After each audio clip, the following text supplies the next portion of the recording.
you every night at 11 p.m. and repeated every morning at 5 a.m. We won't send you to sleep like some of the other paper review shows out there. So join us 11 p.m. every night on GB News, The People's Channel, Britain's news channel.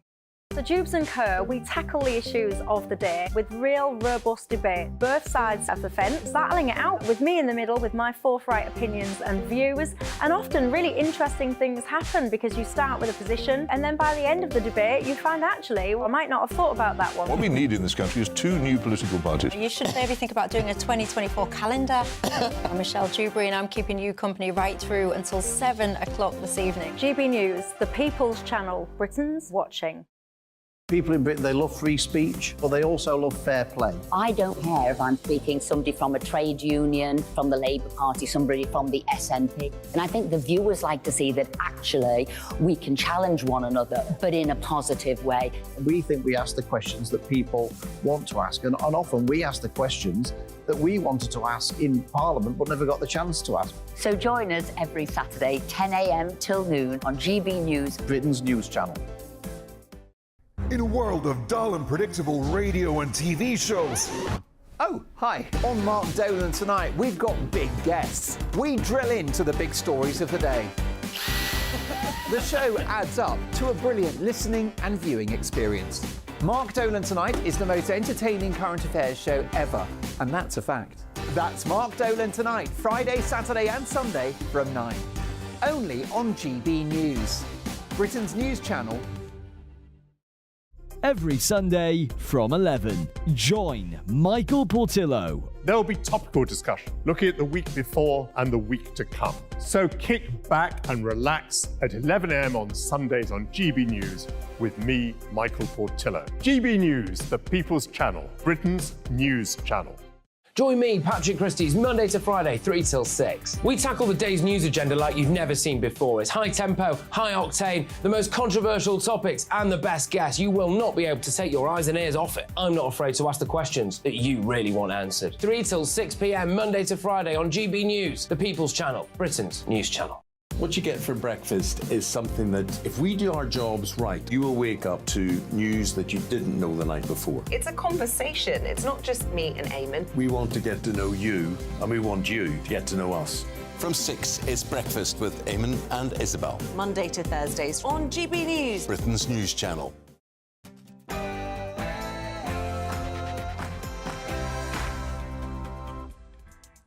Hello, good afternoon and welcome to GB News on TV, online and on digital radio. I'm Nana Akua. And for the next few hours, me and my panel will be taking on some of the big topics hitting the headlines right now. This show is all about opinion. It's mine, it's theirs, and of course it's yours. We'll be debating, discussing, and at times we will disagree, but no one will be cancelled.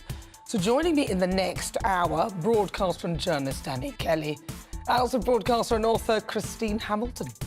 In a few moments' time, we'll be going head-to-head in a clash of minds with Deputy Leader of Reform UK Ben Habib and also social commentator Amy Nicole Turner. But before we get started, let's get your latest news headlines with Theo Chukumba.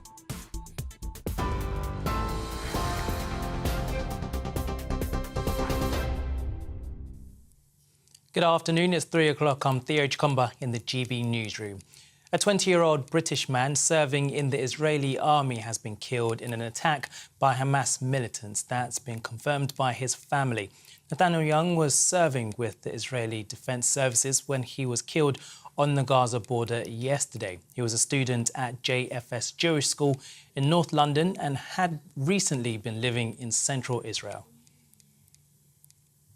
At least 500 Israelis are confirmed dead as fighting in Gaza threatens to spiral into a major conflict.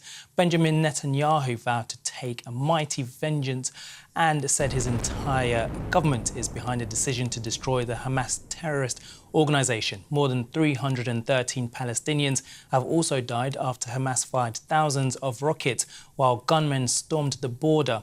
Hamas says Israeli hostages are being held in secure places. The Prime Minister warned those in Gaza to leave amid mounting signs that the conflict could spread. What happened today has never been seen in Israel, and I will make sure that it does not happen again. The entire government is behind this decision. The IDF will immediately use all its strength to destroy Hamas's capabilities. We will destroy them, and we will take mighty vengeance for this black day that they have forced on the state of Israel and its citizens. Speaking to GB News, Israel's deputy ambassador to the UK, Oren Marmerstein, held back tears as he discussed the scenes after the attacks. She has blood all over her body, grabbing her by her hair, and the terrorists shoved her into a car, and her eyes, petrified eyes, thinking what they're going to do to me. What kind of people commit these atrocities to other people, to children?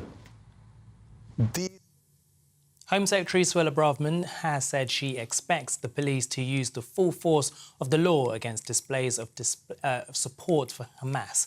It comes after videos have emerged appearing to show people in various parts of the city with flags flying while clapping in celebration.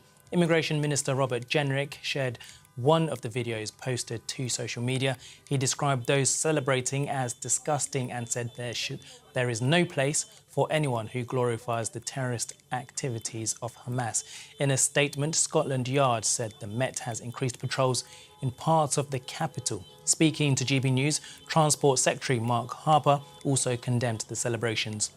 Hamas is, of course, a proscribed terrorist organisation in the United Kingdom, so anybody expressing support for it is committing an offence. And I would hope that the Metropolitan Police will investigate carefully any reports of anybody doing so and will take all the necessary steps afterwards.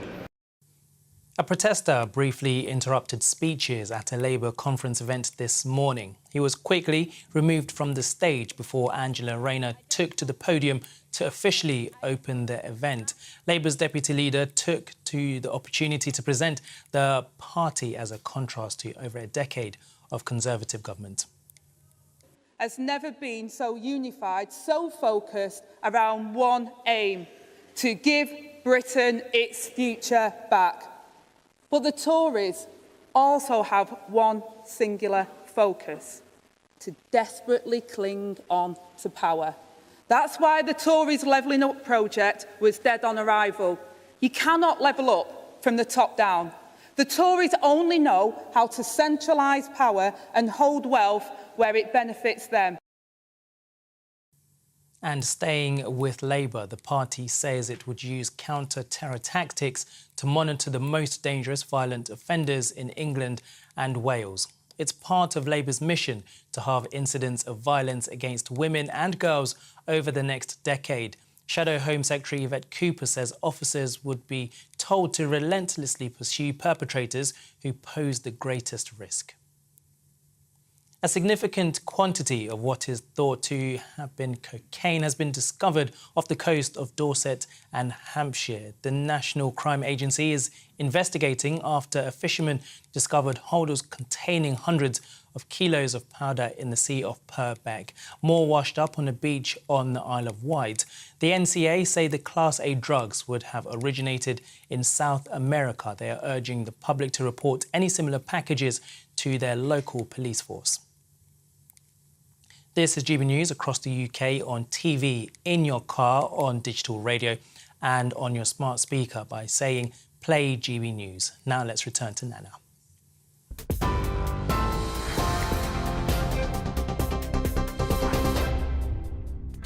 Thank you, Theo. Right, so before we get stuck into the debates over the next hour, let me introduce you to my head-to-headers. Joining me, Deputy Leader of Reform UK, Ben Habib, and also author and broadcaster Amy Nicole-Turner. So here's what's coming up this hour. It's conference season, and following Deputy Leader Angela Rayner's speech this morning, we'll be heading live to Liverpool to speak with GB News political editor Christopher Hope to get all the latest. Years on from Brexit as well, we'll be looking at the referendum and the telling admission from the Bank of England Governor Andrew Bailey, who has hailed some of the opportunities created by Brexit, saying that Brexit has helped to protect the British economy. So is it about time people admit that Brexit was actually a good thing? As another war erupts in Israel, the UK and Western allies are still pouring billions of pounds to support Ukraine. But as the battle wages on, showing no sign of abating, is it time to end our funding there? And Sir Keir Starmer made a big song and dance yesterday about his support for women. But this is the same Starmer who previously struggled to define what a woman is and engaged in woke gender politics. Do you trust him on women's issues?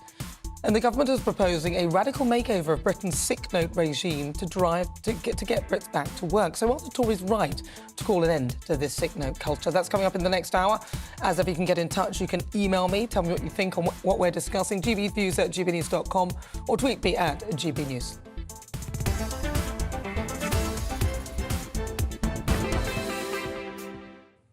So we are well and truly into the swing of party conference season. The Lib Dems kicked things off in Bournemouth. Did they? A few weeks ago. Anybody remember? Nah. Followed by the Conservatives last week. And the Greens on Friday and Reform yesterday. And now it's Labour's turn. Perhaps their most important party conference in a generation up in Liverpool. So joining me now to give us an update on what's on the agenda for the next couple of days and the mood at the conference is GB News political editor Christopher Hope. Christopher, welcome. How's it faring? What's the mood like there? And are they talking to you? What's the mood?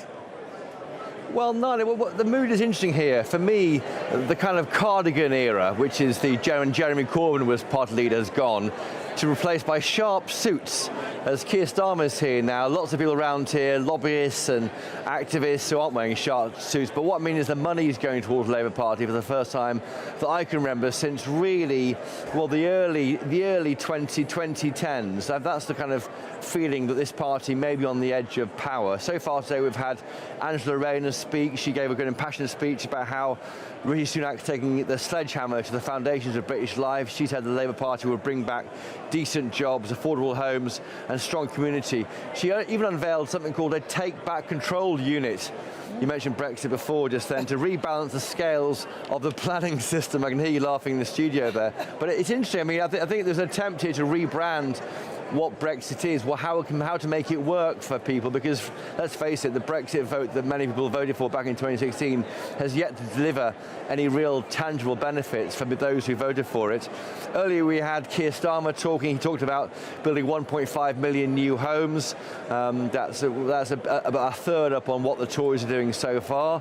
For me, it's the whole tone of it here is they don't want to mess it up. This kind of lead they've got in the polls, like a Ming vase they're carrying around the kind of political landscape. They daren't drop it, so they're not doing anything to scare people, not going to increase income tax. We had that from Keir Starmer already. They just want to get over the line, almost tiptoe into power, rather than go there with a massive acclamation of what we're going to do. And that's why you see not a lot of big things happening, just mood music. In a sense, you've got the Tories there for 13 years, SNP in Scotland there for longer. Here's a new party with new ideas, and that's the point of this Labour conference in Liverpool. I can see why you slipped up saying Tory. I mean, there's not much between them. I like your analogy of a Ming vase, because actually their lead seems to be sort of coming down even more. I mean, we heard it was 13 percentage points now. So their lead is really closing in now. The Tory party seem to be catching them up in some way. Is there any sense of worry that they could lose that? And have you spoken to anybody yet who's mentioned or suggested that they were concerned? No, not yet. They certainly feel they've got a chance here to beat the Tories. I think that result, the biggest poll that matters this month has been the Rutherglen and Hamilton West by-election on Friday morning. That huge swing towards the Labour Party, a 20% swing in Scotland, means that the party can now think about winning 25, maybe even 30 seats in Scotland, and that takes the heat off them, the pressure off them to win seats in the north of England, the red wall seats that they're not quite sure about Starmer yet. The Tories are hoping, of course, that these don't-knows do come back towards the Tory party, and that's why you're seeing these more practical ideas on net zero and trying to offer a more practical solution to people's problems. We may hear more from Rachel Reeves tomorrow. Don't forget, she's the Shadow Chancellor, about how Labour might enrich people, because for me the test for all these conferences is what's in it for our viewers. How might they feel richer or not if they vote for these parties? Well, Christopher, thank you so much. We'll come back to you throughout the day. You'll keep us updated. That's Christopher Hope. He's our GB News' political editor at the Labour Party conference. Right, so let's get started. Let me welcome again my head-to-headers, Deputy Leader of Reform UK, Ben Habib, and also author and broadcaster Amy Nicole-Turner. So it's conference season. It's fully and truly underway. The Tory party conference last week. We had Reform yesterday. Labour is now in conference season. Ben and Amy, what do you think? I'm going to start with you, Amy. Amy, actually, because what do you think? Are they doing the right things? Are they making the right sounds? Are you feeling that Labour are ready? I think Labour are on track, and polling reflects that. The mood reflects that. Anything after the chaos that was last week's Tory party conference is going to be an improvement. What a wasted opportunity that was. Like smoking bans, A-level scrapping, and what was the other one?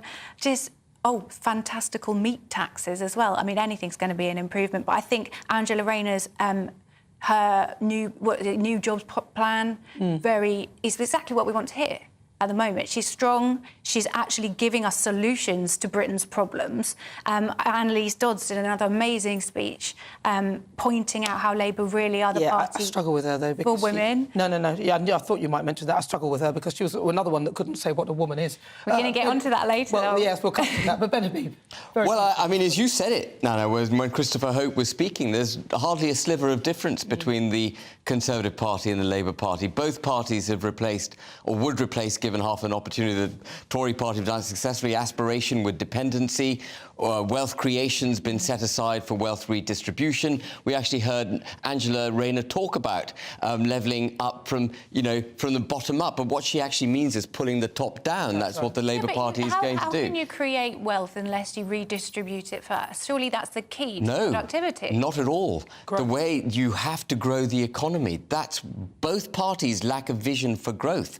We're going to talk about the labour markets. We're going to talk about how the Tories want to get more people back into work. But of course, at the heart of getting the United Kingdom working is cutting taxes on the working and middle classes. So there's not a sliver between them.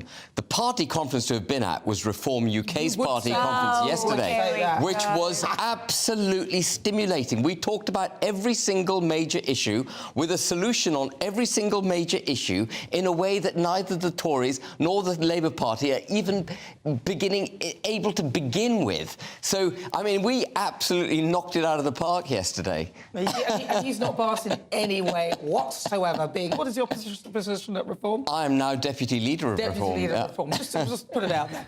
All right, but listen, I want to talk about this because the Governor of the Bank of England, Andrew Bailey, he's argued that Brexit has created opportunities for the UK. In an interview with Prospect magazine, he actually admitted that while leaving the EU had a negative and short-term impact on the country, which a lot of us, those who voted to leave, predicted, the post-Brexit landscape gives us potential for real long-term good outcomes. Now, this comes the same week as reports that the Bank of England dedicated $600,000 annually to promote diversity and inclusion. So I don't know why, the Bank of England sort of wind me up a little bit. But is it time to admit that Brexit was actually a good thing? I'm going to start with you, Amy, again, because I know what Ben's going to say. It is pure smoke and mirrors to suggest that Brexit was a success in any meaningful way. Andrew Bailey has previously gone on record to say the complete opposite, but I think what he's doing here is almost damage limitation. So he's said it's created opportunities in the same way a car crash could create opportunities, plenty to scrap, plenty to fix, and a very expensive insurance claim. It remains the fact that Brexit has shrunk the economy by 4% and imports and exports are down by 15%. That's the fact. OK, but we were the mass importer, weren't we, really? So if the imports are lower and we're importing less from them, we're obviously getting it from somewhere else. Ben Habib. Well, let me just say this. Brexit has got nothing to do with the state of the United Kingdom's economy, political setup, constitutional status. What we're feeling the effects of are the deals that we did with the European Union as we left. No one can argue that Brexit is a failure. Brexit is merely the United Kingdom taking back control, becoming an independent sovereign nation, along with another 167 nations across the world. There are 195. The vast majority of the countries in the world are not part of the EU, and they survive perfectly well. But there is a stark contrast between what Andrew Bailey said yesterday and what his predecessor, Mark Carney, said back in 2016, who set aside, by the way, £250 billion because he thought there'd be a run on the banks if we simply voted to leave. He said we'd lose 75,000 jobs in the city. Actually, we've added 100,000 jobs to the city since we left. And Brexit offers a phenomenal opportunity, the financial services sector. When are we going to get that, then? The Brexit Brexit offers a fantastic opportunity for the financial services sector, which, like so many other things with this government, we have not taken advantage of. Amy makes a good point. She said, when are we going to get these things? Well, we need, this is the problem with the Conservative Party, they've aligned ourselves with the EU. When we talk about a Brexit failure, as I said, Brexit can't fail by definition, but the reason we haven't taken advantage of it is because we still remained entirely aligned with the EU. We're still practicing a socialist economic model with wealth redistribution and dependency at the heart of that model. Well, Amy is making a good point. We haven't really Brexited, actually, in many respects. We're still tied to the EU, so we haven't got a lot of those benefits yet. We've had no meaningful benefits at all, and anybody who's been living in the UK since the referendum can see that. You don't have to have a meaningful benefit by becoming an independent sovereign nation. But wait a minute, that's what people were promised. That's what people expected. That's why people voted. No, what people... Now, no one in power actually thought that vote was going to go through. Nobody thought we were actually going to leave. We were just going to appease the Eurosceptics. But now it happened. Even on the day when that referendum result came in, Boris Johnson himself couldn't believe it. Oh, no, I mean, I completely agree with you. They didn't have a plan. They don't have a plan. And it's not working at the moment. Can I just stop you there? Yes, because you just told me and those who voted what we voted and why we voted for it. What did you vote for? Well, I voted for, hopefully, us actually empowering ourselves and actually empowering our own economy and breaking away from the European Union rules and going out and getting trade deals with other countries and also being able to decide who should come to this country as well on the side of the EU. So our economy taking back control of our laws. So we're economically less well off. But then also migration has gone up. But that's got nothing to do with Brexit. That's everything to do with the policies being practiced by the... Brexit to control immigration. That has not been realised. And that's because we've got a government... That's because we've got a government that simply is unable, unwilling, hasn't got the vision, hasn't got the execution skills to take back control. You sound like a bad workman blaming his tools. I'm not. I've called out the EU deal that we did, the two EU deals Boris Johnson did, from the minute they were drafted. They are terrible deals. Amy, would you have us still in there? We'd still be in there, so the EU is shrinking. It's interesting. Their trade, so far, they're not doing very well. We are growing more than they are, more than predicted. You would have us back in there. No, we often talk about the democratic will of the people, right? That can't be denied. I know that vote went through, but unfortunately, since that, the democratic will of the people has shifted. People have buyer's regret. No. If you did a second referendum, I don't think you'd have the same result because those promises were not realised. No, I'm not regretful. Ben is regretful. I keep hearing I feel that's just stubbornness, though, because I failed to find anybody who voted Brexit that says, oh, I've changed my mind and I don't want to. And in fact, I found more people who voted to remain who actually want to leave. And I think this narrative keeps being pushed. Why does there have to be a benefit to be an independent country? That is the benefit, isn't it? That is the benefit. The point, because at the moment we're trying to make up for it by saying, oh, look, we've joined a trading bloc in Timbuktu. We had a trading bloc on our doorstep. I make no excuses for Brexit. Productivity is a problem in the UK, and we've reduced it. We have a problem with productivity because we're practicing a European Union economic model, which is dependent on wealth redistribution, not creation, on cheap labour. The European Union, it was interesting, I was in Rome last weekend and I was speaking at a conference, and this was meant to be a pro-Italian conference. They saw their salvation through the EU. What they don't recognise is the EU is part of the problem. The EU has a Schengen zone. It doesn't want borders. It wants mass migration. It wants people to be able to flow right across Europe when they want to flow across Europe. You know the worst thing for me? EU is a problem. Practically, it's been a disaster, but philosophically, it's been a disaster as well because it's prompted conversations and disagreements like this since 2016. Referendum throwing out the extremes in people, and that's what we've seen, and that has directly contributed to this division that we see in politics. You'd rather that people were divided but silent. That's what it is. The division doesn't change just because people aren't saying anything. I do not like the mechanism of referendum, and I don't think it's done anything for this country. Listen, we keep talking about and we're still arguing. How many years later? Well, listen, I don't think that'll ever change. I am the chief of arguing. I love it. If you just joined us, welcome on board. It's head-to-head. I'm Nana Akua. This is GBNews. Joining me, Ben Habib, and also Amy Nicole Turner. We've got loads still to come. On the way, a radical overhaul of sick note approvals by GPs is to be announced this autumn in a bid to get people back to work. I'll be asking, are the Tories right to call for an end to this culture? That is on the way. Stay tuned. What you get for breakfast is something that, if we do our jobs right, you will wake up to news that you didn't know the night before. It's a conversation. It's not just me and Eamon. We want to get to know you, and we want you to get to know us. From 6, it's Breakfast with Eamon and Isabel. Monday to Thursdays on GB News, Britain's news channel. Westminster is going around in ever-decreasing circles, followed by the media. Britain is broken. How on earth did we get into this mess? But more importantly, how do we get out of it? Join me at 7 p.m, Mondays to Thursdays on Farage, here on GB News. We will have open, rational debate. We've got to work out how Britain moves forward from this. Join us here on GB News, the People's Channel. Britain is watching. Join me, Andrew Pearce and Bev Turner, Monday to Thursday, 9:30 a.m. Who benefits from that? Not the British public. And on Fridays, join us, Tom Harwood and Ellie Costello from Britain's Newsroom. That's what you get with this show. That's fantastic. If it's happening, we're talking about it on Britain's Newsroom. GB News, Britain's news channel.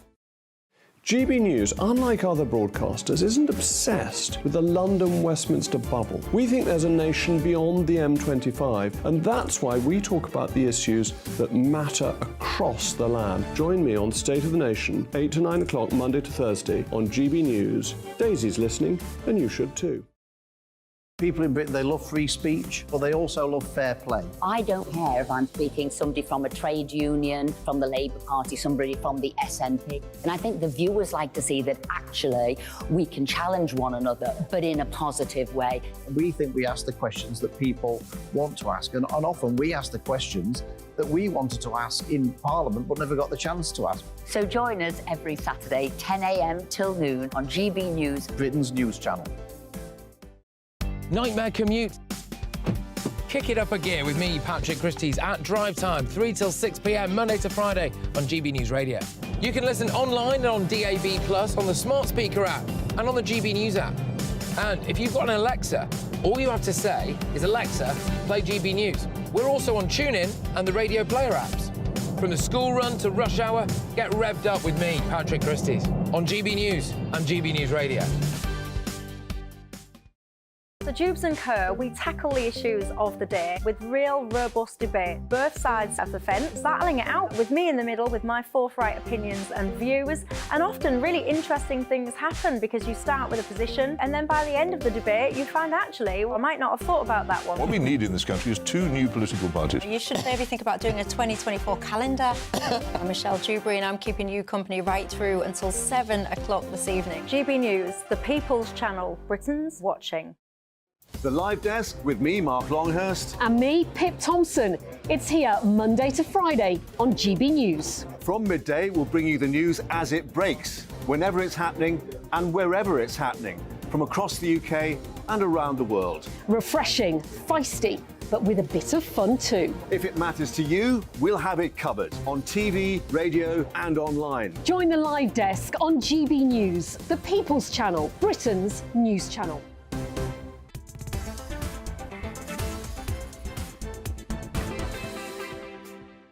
Good afternoon. It's just coming up to 26 minutes after 3 o'clock. This is GB News. We are the People's Channel. I'm Nana Akua. We're live on TV, online and on digital radio now. A dozen people were wounded, including a mother and her 9-month-old baby, in a Russian attack on the southern Ukrainian region of Kherson today. Now, this follows reports that US President Joe Biden is considering a one-and-done spending bill to fund the war in Ukraine until the next presidential election. Now, this, with a general election on the horizon for the next year in the UK, is it actually time to stop funding Ukraine? So joining me to battle it out, going head-to-head, author and broadcaster Amy Nicole-Turner, and also Deputy Leader of Reform UK, Ben Habib. Ben Habib, is it time? Well, we certainly need to reappraise precisely what it is we're hoping to achieve out of Ukraine. And we have to be... You know, we've got to put the United Kingdom first when we decide what it is we wish to get out of Ukraine. The Chancellor the other day described the Ukrainian war as the biggest contributor, or one of the top 3 contributors to inflation, that it was really damaging the UK economy. And that's beyond, obviously, the 4 or 5 billion we've already spent and the pressure that's on the government to spend another 2 billion on the Ukrainian war. I mean, I'm talking about the indirect financial and economic impact. And if he's right that this is having such a big burden on the UK economy, we have to think with British interests at heart. And I think we're making a huge mistake now in Ukraine, because our geopolitical aim, which was to prevent Russia from taking Ukraine and parking its missiles on the Polish border, that's been delivered. And we now need Zelensky. In my view, we need Zelensky to reappraise what his position is, and we need to be influencing that decision. And a notion that this is a completely... this is a war where all the money that we're putting in is going towards the war effort is a fundamentally flawed notion. All wars are corrupt. All wars result in money being taken in nefarious ways. And I'm sure there are a lot of vested interests now wanting to keep this war going, including, of course, the military-industrial complex, but a lot of other people will be skimming money out of it. And our politicians need to sit back now and decide, what do we as a country need? We rushed into Afghanistan, we regretted it $3 trillion later. The same with Iraq, the same with the Arab Spring in 2011, and I fear we're beginning to make the same mistakes in Ukraine. We need to think very carefully. Amy. Well, I'd argue that we are putting our interests first by remaining at the forefront of the conflict, because ultimately the Ukrainian security is our national security. This is an attack on the West, so the West need to come together to make... Well, is it really? I think it really is. If you look at the actual foundations of the conflict, all to do partially with the fact that, you know, there was a problem around NATO expansion. Putin's reasoning behind this war is a problem with democracy. But that doesn't... So, yeah, it's an attack on democracy. So I feel that's an attack on the West. Well, I think it is an attack on the West, and I think that's why it's important that the West stand in solidarity up against. But doesn't he just want the USSR as it was originally? So he wants Ukraine back in the fold. Isn't that kind of where he's going with this? I personally would not be as sure on that as the motive. We have to unpick. You know, I think we're in danger of conflating issues. So there are two issues going on here. It's what does Putin want out of the war, and what do we want out of the war? Well, we want it to be over as quickly as possible. We want it over as quickly as possible, and we want the threat to the West to go away, but we've achieved that aim. He's pinned down in the southeastern region of Ukraine, and I think there's a real risk, by the way. There's a real non-negligible risk that Russian forces can break out of the southeastern part of Ukraine and start attacking again. That spring offensive that we were told would break the Russian resolve, it never came about. They never broke the Russian resolve. The Russians are holding firm. What would happen to Western foreign policy if Russia, by some miracle, managed to break out of being hemmed in southeastern Ukraine? Do you think Russia would then do a deal? Absolutely not. It would be an emboldened Russia. It would be back on the forefront. It would be on its it would be coming forward with super aggression. We've now got a position where Russia is entrenched, they're stuck, and we should be using that to try and bring peace. But the problem is that I think conversations like this can promote a war fatigue, and you forget that in Ukraine at the moment, the humanitarian consequences of what's going on, like we can't see shore. But isn't a longer war more death, though? So if it carries on, and we keep pumping weapons... But ignoring it is surely going to elongate it. Well, it's not ignoring it, but what we're doing now doesn't seem to be doing much. I just think they're still fighting. We haven't achieved anything. We're getting threats of nuclear and other threats of being attacked in this country, which is shocking. But to do everything we can. So when Grant Shapps said he's going to send troops to train the Ukrainian army... That was absolutely daft to suggest that British boots are going to be on Ukrainian soil. Utterly daft. When this war started, one of the sensible things our government said and the Americans said was that we wouldn't provide offensive weapons and we wouldn't put boots on the ground. We are now providing offensive weapons. They have weapons that are striking Russia repeatedly and supplied by us. This is escalating. We need to be very careful how this war plays out. So you don't think America should have sent those jets? I don't think we should be providing weapons of aggression, no. He doesn't think so. You think we should carry on with the war? What do you think at home? No, I think we should end the war. But the way to end it, it seems to be they're pumping in more weapons. If you pump more weapons, you're not going to end it. Well, I think you're wanting them to carry on fighting. I'd say we have to do absolutely everything. That was also something that James cleverly made clear when he was Foreign Secretary, that we would not stop until Ukraine was at peace again, and that would be a victory. Right, OK. Well, listen, what do you think at home? GBViews@gbnews.com. Tweet me now. Get in touch. What are your views on the way? We'll be discussing sexual harassment in the workplace, which will be given protections as whistleblowers under a Labour government. So, therefore, if you are caught with doing that sort of thing, this will be a criminal offence. I'll be asking you, do you trust Sir Keir Starmer with women's issues? But first, let's get your latest news headlines with Ray Addison.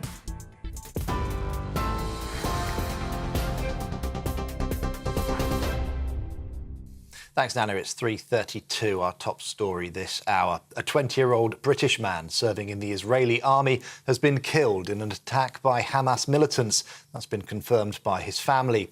Nathaniel Young was serving with the Israeli Defence Services when he was killed on the Gaza border yesterday.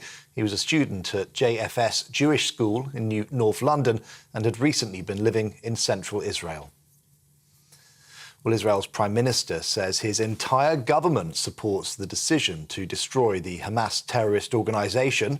Those of you watching on television can see live footage of Gaza now, where smoke, the result of rocket blasts, can be seen drifting across the skyline. Benjamin Netanyahu vowed to take mighty vengeance after more than 500 Israelis were killed and more than 1,500 injured in yesterday's surprise attack. More than 313 Palestinians have also died after Hamas fired thousands of rockets while gunmen stormed the border. Describing it as a wicked city, the Prime Minister told Gaza's people to leave. What happened today has never been seen in Israel, and I will make sure that it does not happen again. The entire government is behind this decision.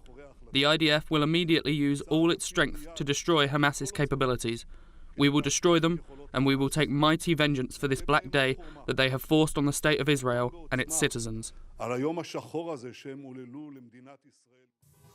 Home Secretary Suella Braverman says she expects the police to use the full force of the law against displays of support for Hamas. It comes after videos emerged appearing to show people in various parts of London with flags flying while clapping in celebration. In a statement, Scotland Yard said the Met has increased patrols in the capital. Well, a protester briefly interrupted speeches at a Labour conference event this morning. He was quickly removed from the stage before Angela Rayner took to the podium to officially open the event. Labour's deputy leader took the opportunity to present the party as a contrast to over a decade of Tory rule. Has never been so unified, so focused around one aim: to give Britain its future back. But the Tories also have one singular focus: to desperately cling on to power. That's why the Tories' Levelling Up project was dead on arrival. You cannot level up from the top down. The Tories only know how to centralise power and hold wealth where it benefits them. You can get more on all of those stories on our website, gbnews.com. Now let's get straight back to Nana.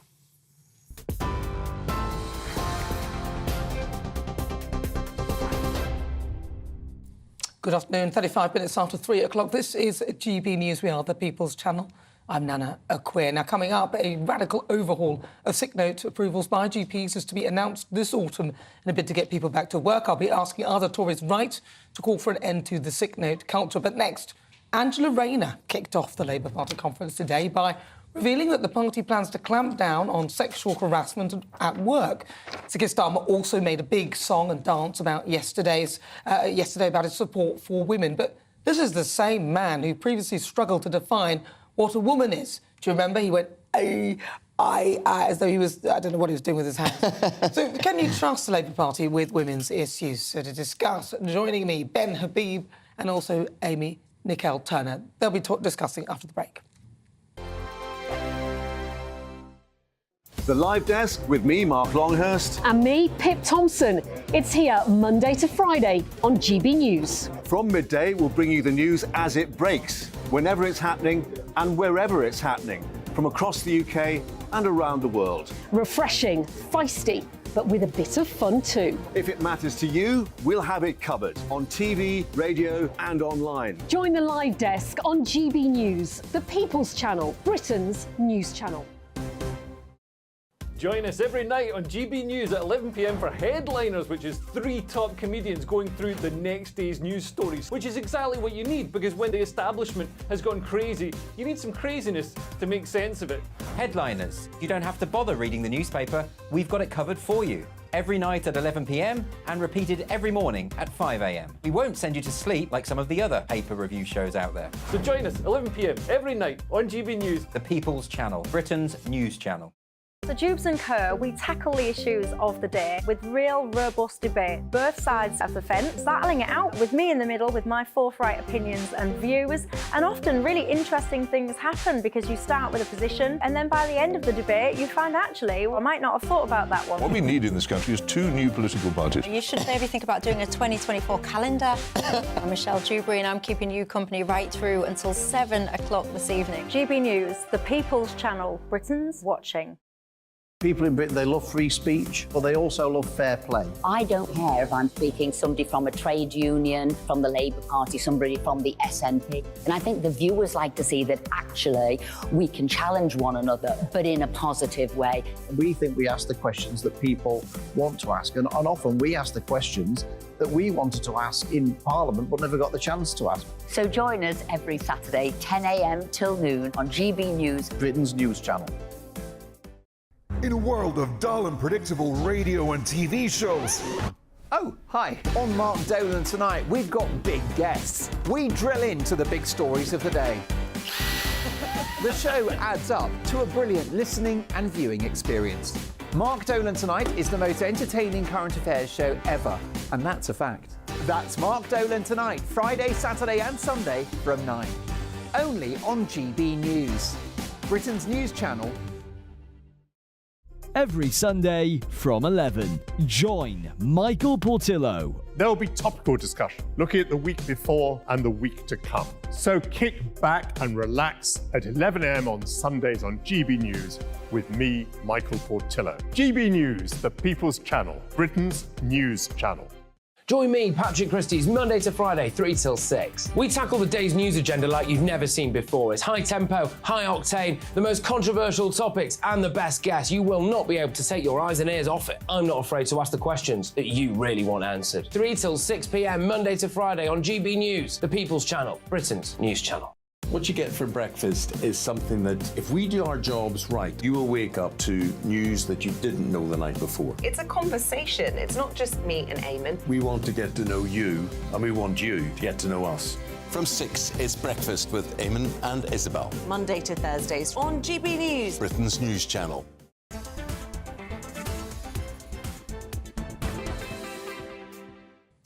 So welcome back. If you've just tuned in, where on earth have you been? This is GB News. We are the People's Channel.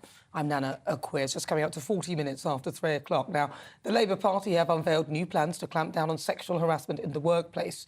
New figures show that almost 5 million women experience such behaviour at work each year. And this, of course, follows Keir Starmer's U-turn on gender in July after he declared that a woman is an adult female. Finally, it took him 2 years.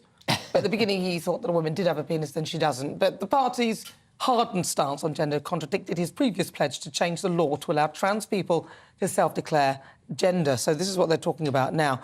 So I'm still joining me to go head-to-head is broadcaster Amy Nicole-Turner and Deputy Leader of Reform UK, Ben Habib. Amy, I'm going to start with you. Do you trust the Labour Party on women's issues? Yes, I certainly do. But how is this? The Labour Party are the party of the Equal Pay Act. The Labour Party are the party that passed the right to choose. The Labour Party are the architects of the Equality Act. Which Labour Party? The Labour Party you can trust on women's issues. But the Labour Party they brought more female MPs into politics than any other party. So what about the behaviour towards Rosie Duffield then? Because she was frightened to go to her own party conference because she had confirm that a woman only Well, women you have know a as well cervix. as I do that Rosie Duffield is a trans-exclusionary radical feminist. Oh, she's not here to defend herself, so I just want you to explain I why think she is. would. I think she would be pretty open about that fact. What's a radical What feminist? is that? Trans-exclusionary. What does So it Rosie Duffield doesn't accept trans women as women, and that's why she finds herself in a spot trans of woman is a man. bother. No, but see, you're going to find yourself in a spot of bother with Because that type of with that type of statement, because you know that would go against the Equalities Act. So if somebody is undergoing gender reassignment, even if they're at social transition stage, they are recognised as the gender that they are by law. Yeah, OK. So that would mean... I'm stating biological fact. Well, So that kind of biological becomes fact- irrelevant. No, it is relevant to me. Biological fact is that a trans woman is a biological man. OK, and that's not trans-exclusionary, that is the truth. But that's the truth, isn't it? But am I right or wrong? I think is you're... a trans woman a biological man? Just tell me that, Amy. You're wrong. No, so you're saying that a trans woman is not a biological man? In rare cases, the sex you were assigned at birth, your biological sex, which is immutable, right, fine. OK, so you've admitted it. But your biological sex can become irrelevant in the eyes of the law, in the way of the way you live. I'm talking about facts, so biology. In every So if you go to fibre hospital- of so your if a trans woman- experience. So if a trans woman calls up a hospital who is a biological man and says, I think I'm having a miscarriage and I need somebody to come and see me, you think they should send an ambulance because in the eyes of the law, that trans woman who is a biological man is actually a woman? I've just got completely lost on what you're saying. So imagine a So you're trans talking about somebody that hasn't had gender reassignment, It's irrelevant, they're a trans woman. But I don't know the components of their biology. I don't know their physiological bearing. You don't know what my So you physiology is think really. that after- You know I'm a woman. So hang on, Amy. But you don't know if I've got all Stop these. talking. So you think that after a man who has now decided to be a woman, so Well, a trans... it's hang on, not let me something you finish. decide, Nana. That's I the need to finish. issue. You have to Right. let me finish the sentence. So Okay. if you interrupt, you won't know what I'm saying. All right. So in your view, I'm going to you take some believe notes because it's getting that a complicated. trans woman who is a biological man, once they've had gender reassignment, can now claim that they are pregnant. No. So is a trans woman When did I ever say that? Well, I've just said You that could get So I've just asked you the scenario of a trans woman who's a man calling the hospital saying, I'm pregnant, I need someone to send me an ambulance because I'm having some sort of miscarriage or something like that.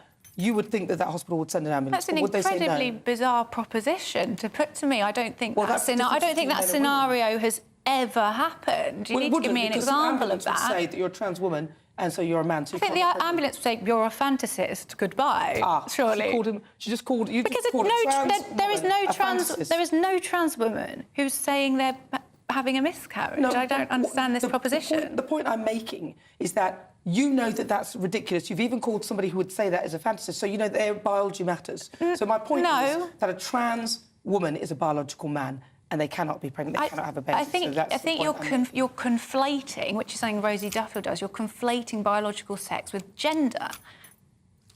So that's not the way. I think that you are actually separating biological sex from gender, and I don't agree with that.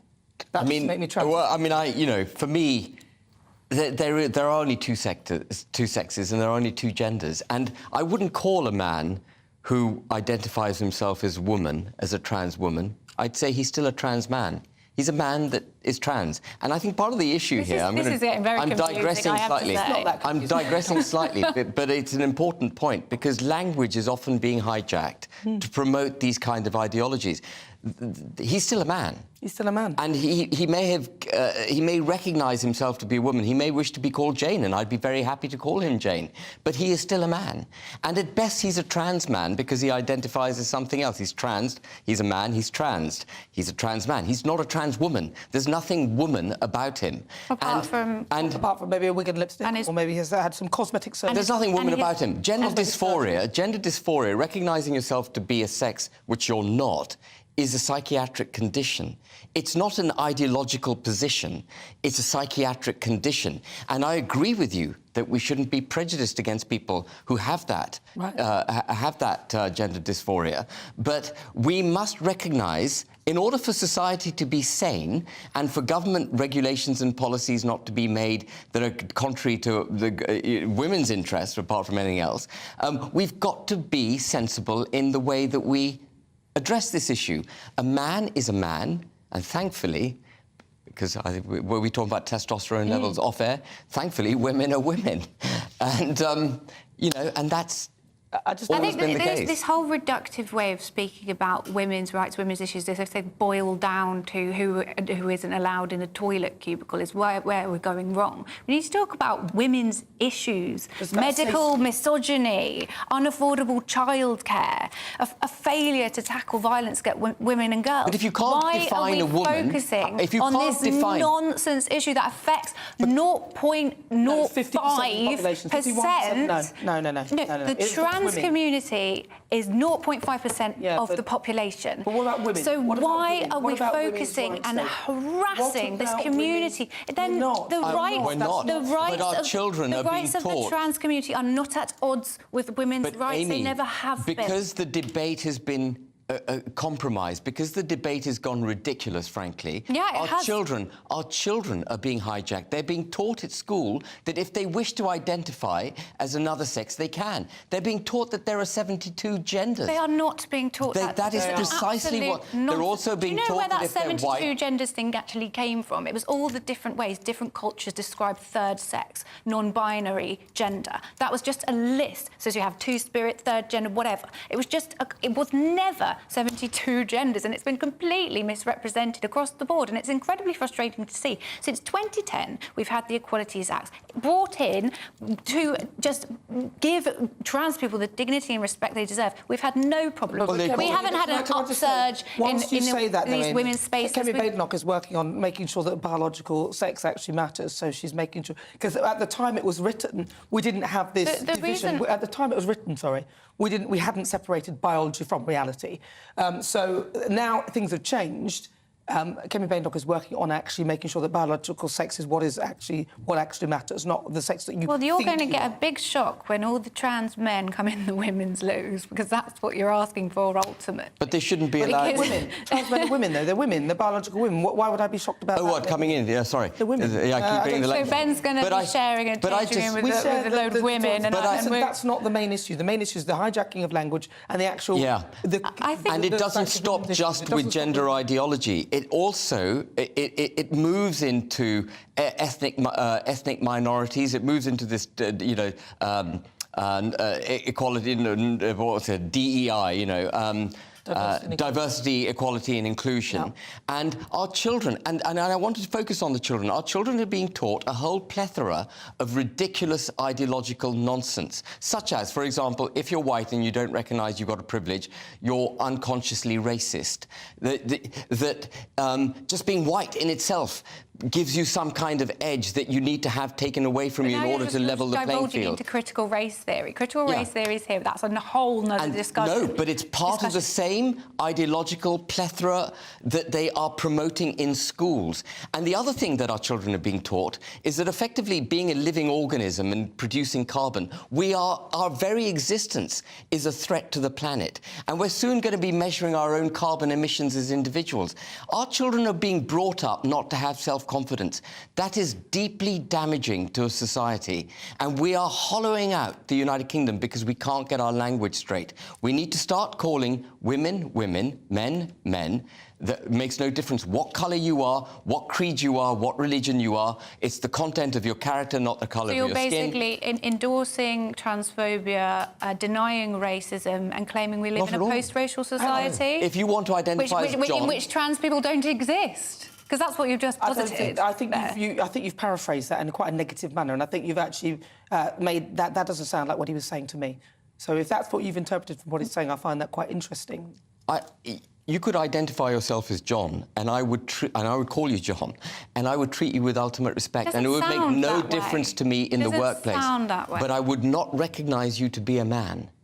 And who's that helping? I've been around people who have been routinely misgendered, and I've seen the damage it can do, and that is what contributes to this horrendous self-esteem. Hang on, Amy, you said you've been misgendered. What damage did it do to you? I've been around people who have been misgendered. So somebody's pointed out a reality, so broken the illusion. Can you not see? What did it cause? But the reality is that it harms people. Well, the reality is that they're not the gender that they say they are. You could do your best. We are a compassionate and respectful society. We are civilised people. If I routinely called you a man all the time, how would that make you feel? You'd say, she's not a man. But I'm not a man, Amy. Exactly. As three gender-conforming people, it's so simple for us to sit here and say how this will and won't make you feel. But I can assure you, if you were routinely misgendered, it would not have a good impact on your self-esteem, which you are apparently so concerned about. So, Amy, basically, in order to keep those people happy, we need to lie.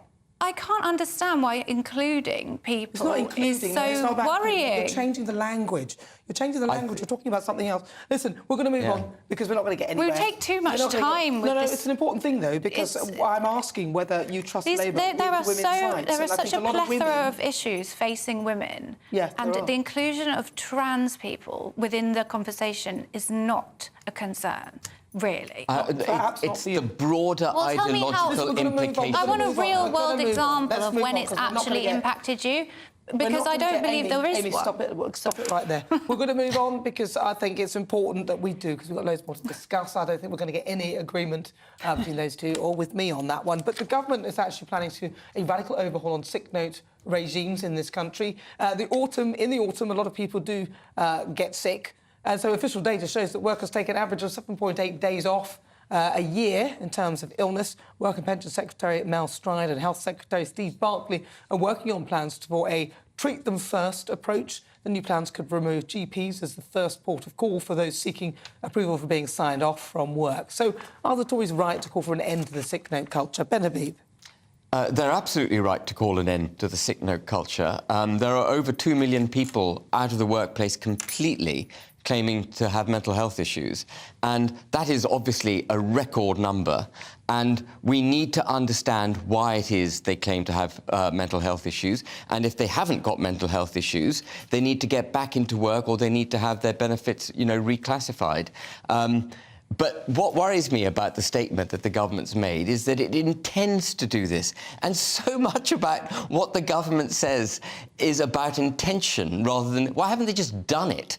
Why haven't they just got up in the morning, passed whatever statutory instrument they need to pass in order to get this done? It's like everything else, we all know it's a problem. We all recognise it's an issue. The government recognises we recognise it's an issue. So they address it in the future tense, but they never action it. Well, let's see what Amy thinks. Do we all know it's a problem? Do we all recognise it's a problem? Well, no, I think it's sick note culture has always wheeled out by, rather ironically, lazy governments to place blame on people for why they're not in work and falsely equating illness with unfitness to work. So really, if we want to solve this, let's look at why people aren't in work and look at the social problems. Maybe it could be because there's no flexible working offered. Maybe it's because they are under a lot of stress. You cannot underestimate what stress does to a person. So governments really could try and deal with the problems of why people are off work and offer solutions rather than something punitive, which has actually been tried and tested. I think Gordon Brown had this fit to work rather than sick note. And all it did was push people into inappropriate, insecure working environments, which actually did them more harm than good in the end. And people suffered. So let's look at the reasons why people aren't in work. But there's a lot of people off work and a lot of them... It's not because they're lazy. And it's not because we've got this nation of these malingering Brits. Actually, our employment record, in comparison to our European neighbours, we have more people in employment. It's more a case that there are circumstances preventing people from working, and we need to look at those rather than just signing people off as lazy. I do agree with you that... Interesting, by the way, that you say we've got more people in work than the European Union has. And you're absolutely right. They have much higher levels of youth unemployment, particularly, which I think is very dangerous for a country to have high youth unemployment. But we do have staggering levels of people on benefits. And I think the tax system really needs to be looked at very carefully. We also have a staggering number of people on waiting lists. We also have a staggering ageing population. Yeah, we could go on. There are so many reasons why people aren't working. We've got lots of lists. Lots of you have been getting in touch. Let's read some of your views with regard to Angela Rayner. Richard says Angela Rayner's speeches always have an undercurrent of venom towards hardworking, successful people and wealth. Never forget how she described the Tories. Lepers do not change their spots. Yes, she described them as scum, didn't she?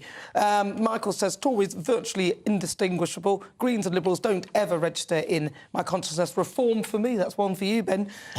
And then on Rayner's speech, if Labour make misogyny a hate crime, would they make androgyny a hate crime? Some feminists today can be extremely androgynist. Emily says reform is the way ahead. Again, another one for you, crikey, Ben. And then Andrew also says, with regard to Labour, Labour means more ULEZ, net zero and undoing of Brexit and throwing more money at France to stop the boats. Well, listen, keep your thoughts coming. Thank you so much to Amy Nicole Turner and Ben Habib. They'll be with me for the next hour. You're with me, I'm Nana Akua. This is GB News. On the way, Labour are in Liverpool this week as they kick off their party conference. Leader Sir Keir Starmer is hoping to show the country what Labour is all about. What you get for breakfast is something that, if we do our jobs right, you will wake up to news that you didn't know the night before. It's a conversation. It's not just me and Eamon. We want to get to know you, and we want you to get to know us. From 6, it's Breakfast with Eamon and Isabel. Monday to Thursdays on GB News, Britain's news channel. Westminster is going around in ever-decreasing circles, followed by the media. Britain is broken. How on earth did we get into this mess? But more importantly, how do we get out of it?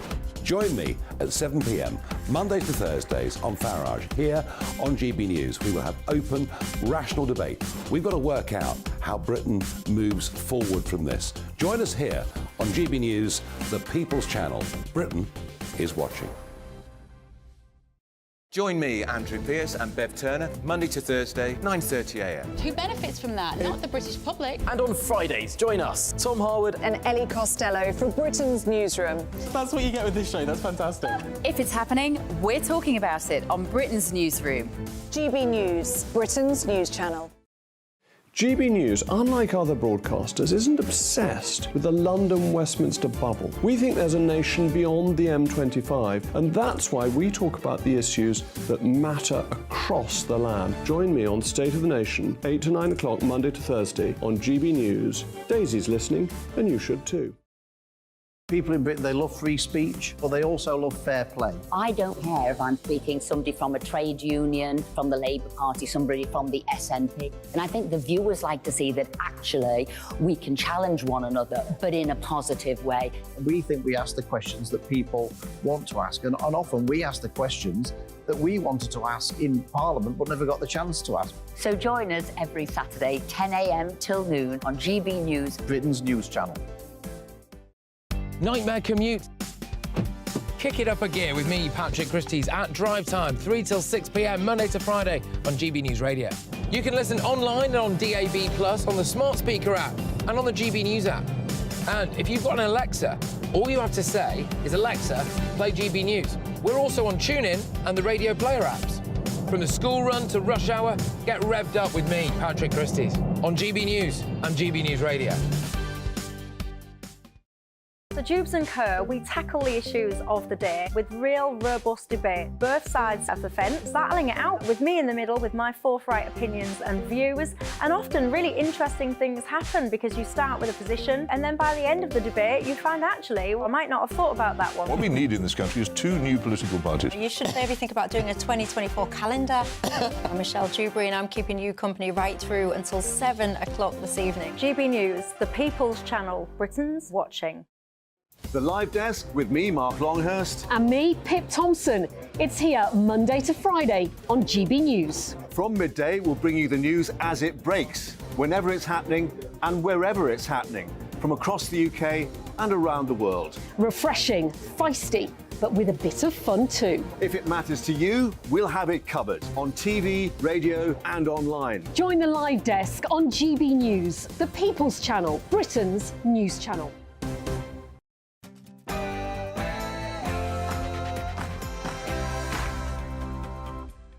It's 4 o'clock. This is GB News. We are the People's Channel. I'm Nana Akua. We're live on TV, online and digital radio. For the next 2 hours, me and my panel will be taking on some of the big topics hitting the headlines right now. This show is all about opinion. It's mine, it's theirs, and of course it's yours. We'll be debating, discussing, and at times we will disagree, but no one will be cancelled.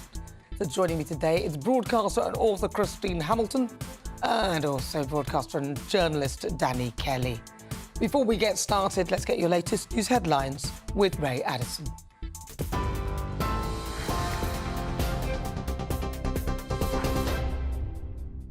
Thanks, Nana. Good afternoon. It's 4 o'clock. Our top story this hour. A 20-year-old British man serving in the Israeli army has been killed in an attack by Hamas militants, and that's been confirmed by his family. Nathaniel Young was serving with the Israeli Defence Services when he was killed on the Gaza border yesterday.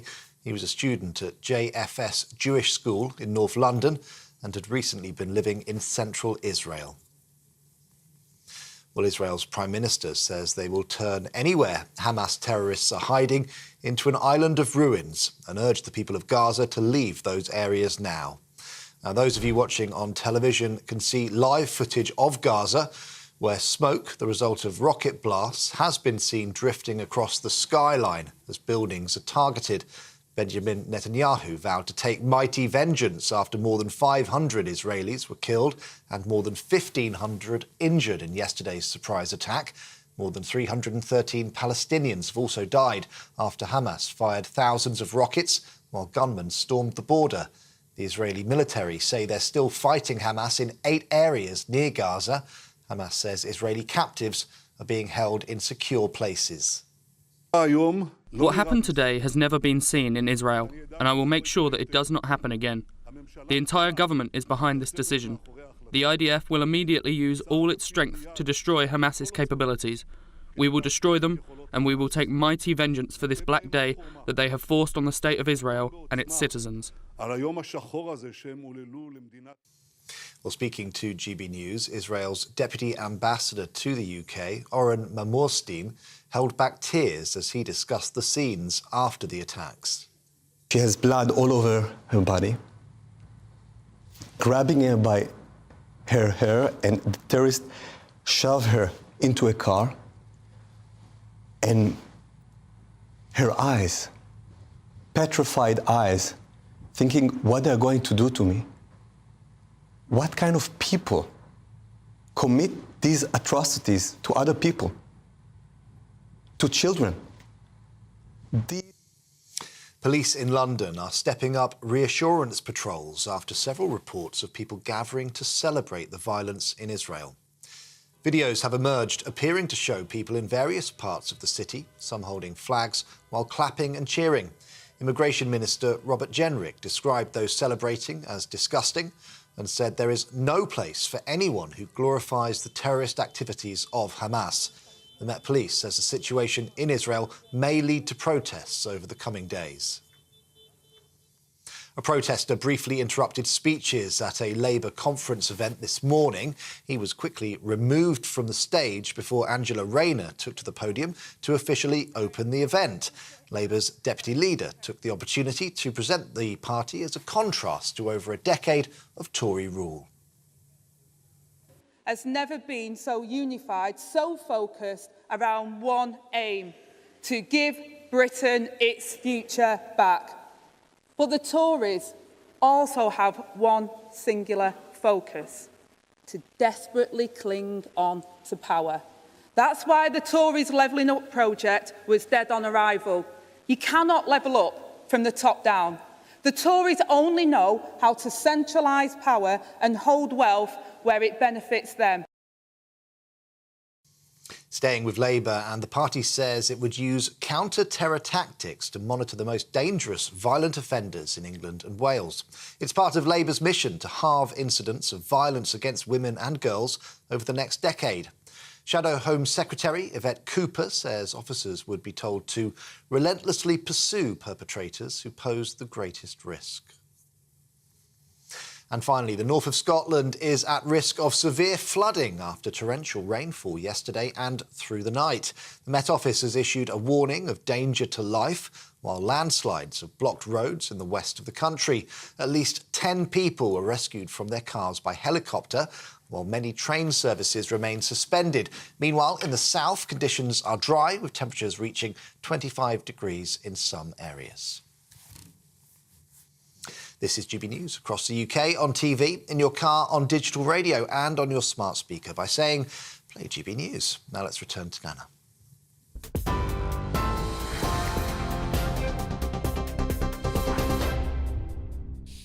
It's 5 minutes after 4 o'clock. This is GB News on TV, online and on digital radio. I'm Nana Akua. Now, before we go any further, party season is in full swing. The Lib Dems kicking things off in Bournemouth a few weeks ago, followed by the Conservatives last week, the Greens on Friday and Reform yesterday. And it's now the turn of Labour, perhaps their most important party conference in a generation. It's in Liverpool. So joining me now to give us an update on what's on the agenda for the next couple of days and the mood of the conference is GB News political editor Christopher Hope. Christopher Hope, it seems a bit busier now, so have you managed to get to speak to anybody, and what are people saying? What's the mood like there? Hi, Nana. Yeah, it certainly feels to me that there's a different Labour Party here in Liverpool to previous years. The cardigans of Jeremy Corbyn's time in office, or in office, I should say, top of the party, have been replaced by sharp suits, because I think there's a feeling here of the party, if that poll lead still holds, 17, 20 points ahead of the Tory party, this party should be in office at some point late next year at the general election. That's certainly the feeling I'm getting here. Looking at the hall there, I went to see Angela Rayner, the deputy leader, speak earlier. She talked there about the fact that she said how Rishi Sunak has taken a sledgehammer to the foundations of British life, that she would bring back decent jobs, affordable housing and a strong community if Labour win the next election. And that's the feeling here of a party on the up. There's nerves too, I think. That poll lead is one that many would say has not been fully earned by the Labour Party. In a sense, the SNP and the Tories have surrendered their lead because of their behaviour in office. It's like a kind of Ming vase that the party is carrying around. They daren't drop it. Therefore, they daren't say too much that will frighten people. So you've heard language already in recent weeks. They won't increase income tax. Rachel Reeves tomorrow is not expected to announce major tax rises to pay for things. They're going to borrow when they can afford to borrow, and don't forget this non-dom, the tax, removing that tax benefit for very rich people in this country. That should pay for some parts of their policies. The other part is removing the VAT-free status of private schools. Otherwise, we're not really clear on how Labour might pay for it. That's often the way with these things. They can't possibly raise tax anymore because we're already taxed to the hilt, so that's not going to go down well.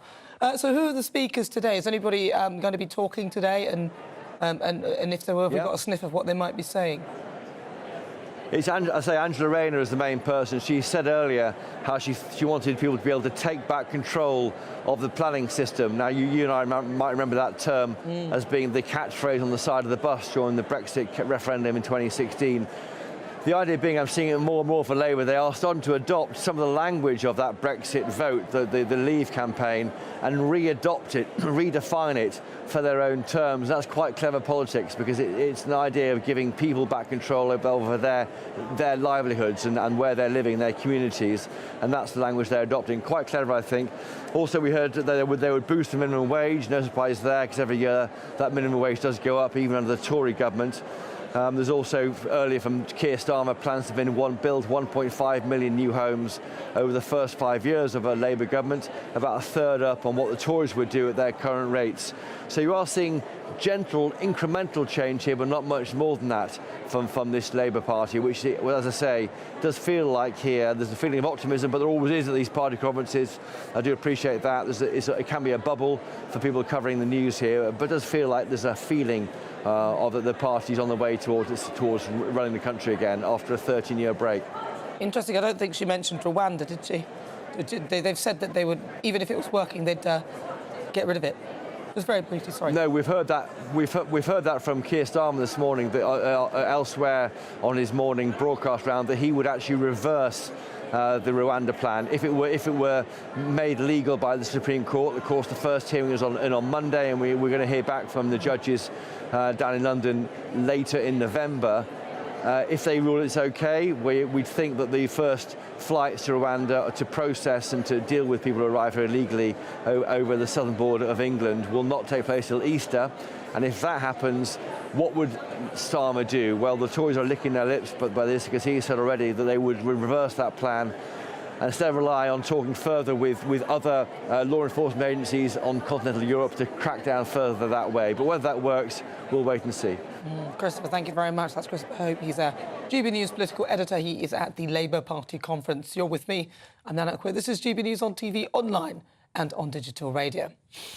Now, every now and again, I meet an ardent Remainer. You know, the kind who look down on Brexiteers like me. You know, the ones who sarcastically called everyone who voted to leave racist. even though we had good reason, like, for example, the driving down of wages by cheaper EU workers because sterling was valued so much higher. Large companies who exacerbated this, they were drunk on cheap labour. There were the people who were fortunate and rich enough to own properties within EU countries, or those wealthy enough to travel there regularly, upset about the extra red tape and queues at immigration. Oh dear, my heart bleeds. But even worse, I couldn't contend with countless members of the EU Parliament on six-figure salaries out on jollies every month in Brussels. I didn't see why I, as a British taxpayer, should have to contribute. I saw the whole thing as a huge monolith, wasteful, stubborn and slow. And it turns out I was right. The EU have been wasting billions over the years, misspending the money of its contributors on defunct projects, and that is according to its own financial watchdog. Their own auditors, the European Court of Auditors, identified numerous projects where money had been allocated that, frankly, should never have been given. Like, for example, an Italian farmer who received money to maintain an orchard of lemon trees, but he hadn't been farming for years. Or a chemical factory in Poland claiming over the odds for a grant for a pilot for eco-friendly chemicals, breaking EU rules. And these are just a few that have been identified. How many more are receiving subsidies or grants unnecessarily? And it transpires in 2022, of the 196 billion euros spent, 4.3%, so over 8 billion, was spent on dodgy projects. That was up 1.3% from the previous year. An eye-watering amount to misappropriate. The auditors found errors in 11 out of 13 post-pandemic grants and numerous cases of fraud. Money was also wasted on EU-funded projects outside the zone. Frank Ferretti, the executive director of the MCC Brussels think tank, said, if auditors wrote such a damning report about a business, its chief executive and directors would be expected to resign. Even Bank of England Governor Andrew Bailey has admitted that Brexit has created opportunities despite the short-term negative opportunities. And I keep hearing reports that most people who voted to leave wish they hadn't, but I haven't actually met anyone who's changed their mind. This is just an attempt to make people feel uncertain of their decision. Brexit, in my view, is a blessing. We need to seize the day and thank God we left.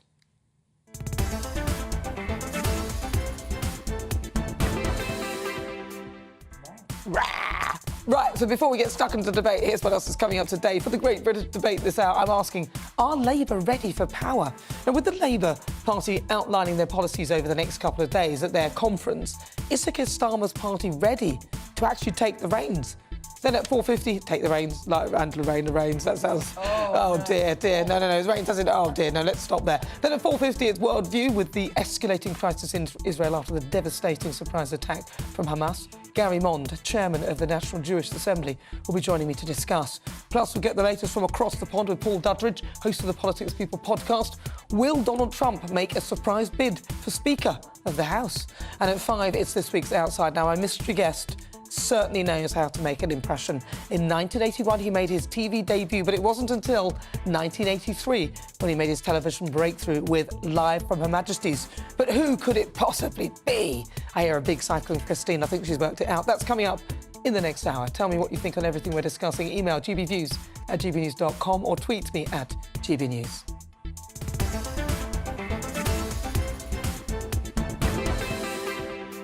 Not going to tell. Right, let's get started. Let's welcome again to my panel broadcaster and journalist Danny Kelly, also broadcaster and author Christine Howard.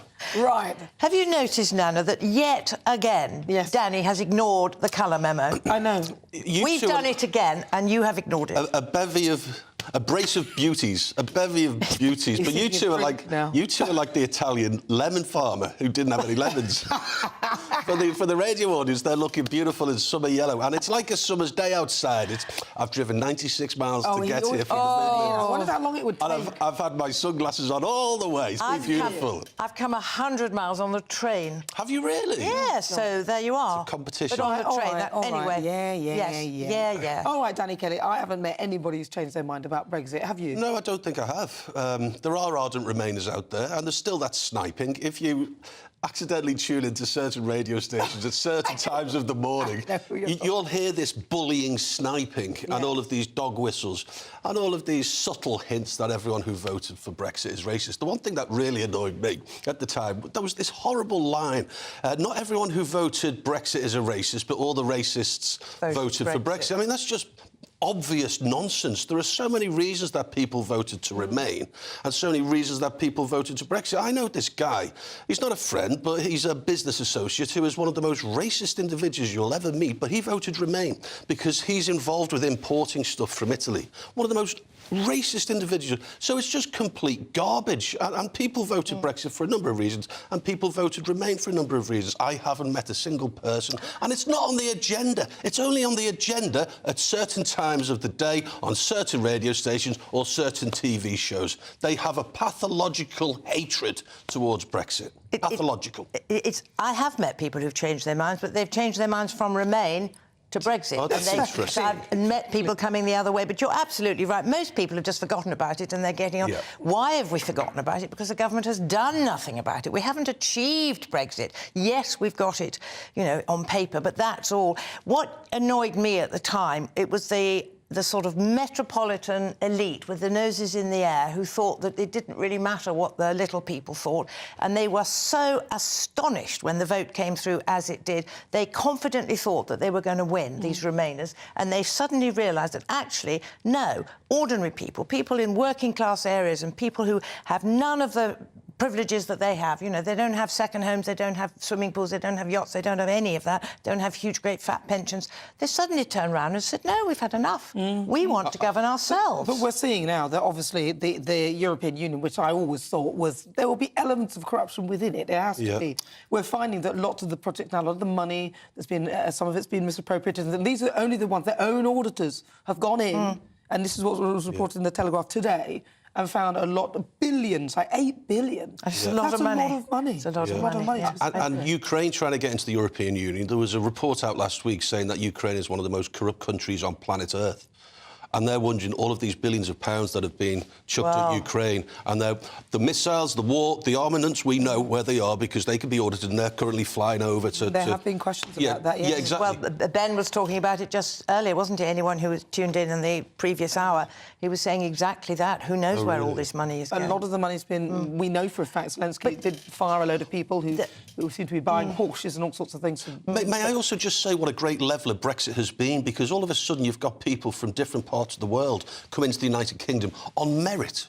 Now, I have actually benefited with my business away from broadcasting. In Royal Leamington Spa, I have benefited because there have been a lot of Indians coming in. They're working at companies like Siemens. And I've started a real loyal following where people are recommending me as a used car dealer, and I am benefiting from Indians coming in with their young families, and I'm cleaning up. It's great for business, and it's a great leveller because, you know, if you're from Europe, you have unfettered access to the Great Britain, whereas all of a sudden you could be unskilled and you could be dossing around at the bottom of town in Leamington Spa, getting boozed up, not a penny to your name, and milking the system. All of a sudden, you're having highly qualified, highly intelligent individuals with families coming in. It's a leveller. I think so, and from other countries outside the European Union, which is great. So actually what's happened is we've actually ended up with more immigration from countries outside the EU rather than unvetted immigration from within it.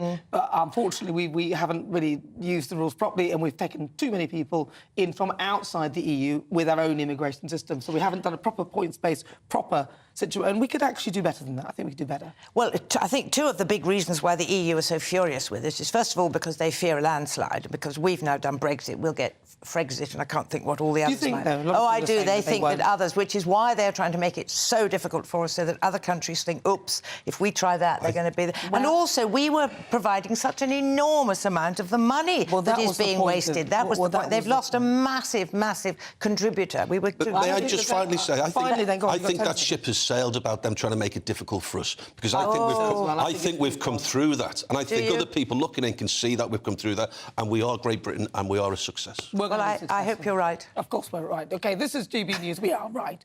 We're live on TV, online on digital radio. Up next, it's time for the Great British Debate this hour. And I'm asking, are Labour ready for power?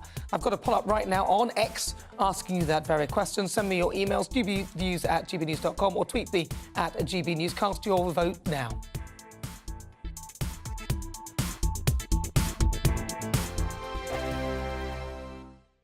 The Live Desk with me, Mark Longhurst. And me, Pip Thompson.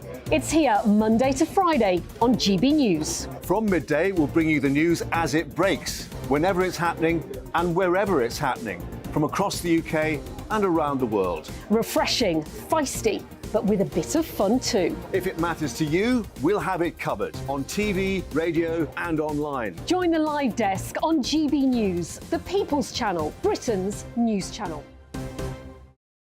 Join us every night on GB News at 11 p.m. for Headliners, which is 3 top comedians going through the next day's news stories, which is exactly what you need, because when the establishment has gone crazy, you need some craziness to make sense of it. Headliners. You don't have to bother reading the newspaper. We've got it covered for you. Every night at 11 p.m. and repeated every morning at 5 a.m. We won't send you to sleep like some of the other paper review shows out there. So join us 11 p.m. every night on GB News. The People's Channel, Britain's news channel. So Jubes and Kerr, we tackle the issues of the day with real robust debate, both sides of the fence, battling it out with me in the middle with my forthright opinions and views. And often really interesting things happen because you start with a position and then by the end of the debate you find actually, well, I might not have thought about that one. What we need in this country is 2 new political parties. You should maybe think about doing a 2024 calendar. I'm Michelle Dewberry and I'm keeping you company right through until 7 o'clock this evening. GB News, the People's Channel, Britain's watching. People in Britain, they love free speech, but they also love fair play. I don't care if I'm speaking somebody from a trade union, from the Labour Party, somebody from the SNP. And I think the viewers like to see that actually we can challenge one another, but in a positive way. We think we ask the questions that people want to ask, and often we ask the questions that we wanted to ask in Parliament but never got the chance to ask. So join us every Saturday, 10 a.m. till noon on GB News, Britain's news channel. In a world of dull and predictable radio and TV shows. Oh, hi. On Mark Dolan tonight, we've got big guests. We drill into the big stories of the day. The show adds up to a brilliant listening and viewing experience. Mark Dolan Tonight is the most entertaining current affairs show ever, and that's a fact. That's Mark Dolan Tonight, Friday, Saturday and Sunday from 9. Only on GB News, Britain's news channel. Every Sunday from 11, join Michael Portillo. There'll be topical discussion, looking at the week before and the week to come. So kick back and relax at 11 a.m. on Sundays on GB News with me, Michael Portillo. GB News, the People's Channel, Britain's news channel. Join me, Patrick Christie's Monday to Friday, 3 till 6. We tackle the day's news agenda like you've never seen before. It's high tempo, high octane, the most controversial topics and the best guests. You will not be able to take your eyes and ears off it. I'm not afraid to ask the questions that you really want answered. 3 till 6 p.m. Monday to Friday on GB News, the People's Channel, Britain's news channel. What you get for breakfast is something that, if we do our jobs right, you will wake up to news that you didn't know the night before. It's a conversation. It's not just me and Eamon. We want to get to know you, and we want you to get to know us. From 6 is Breakfast with Eamon and Isabel. Monday to Thursdays on GB News, Britain's news channel.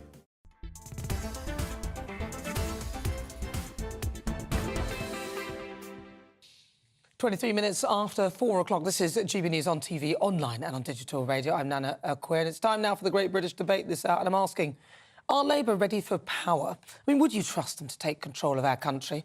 Labour are in Liverpool this week as they kick off their party conference, and leader Sir Keir Starmer is grappling with how to convert on a commanding poll lead and how to convert that into power before the next general election.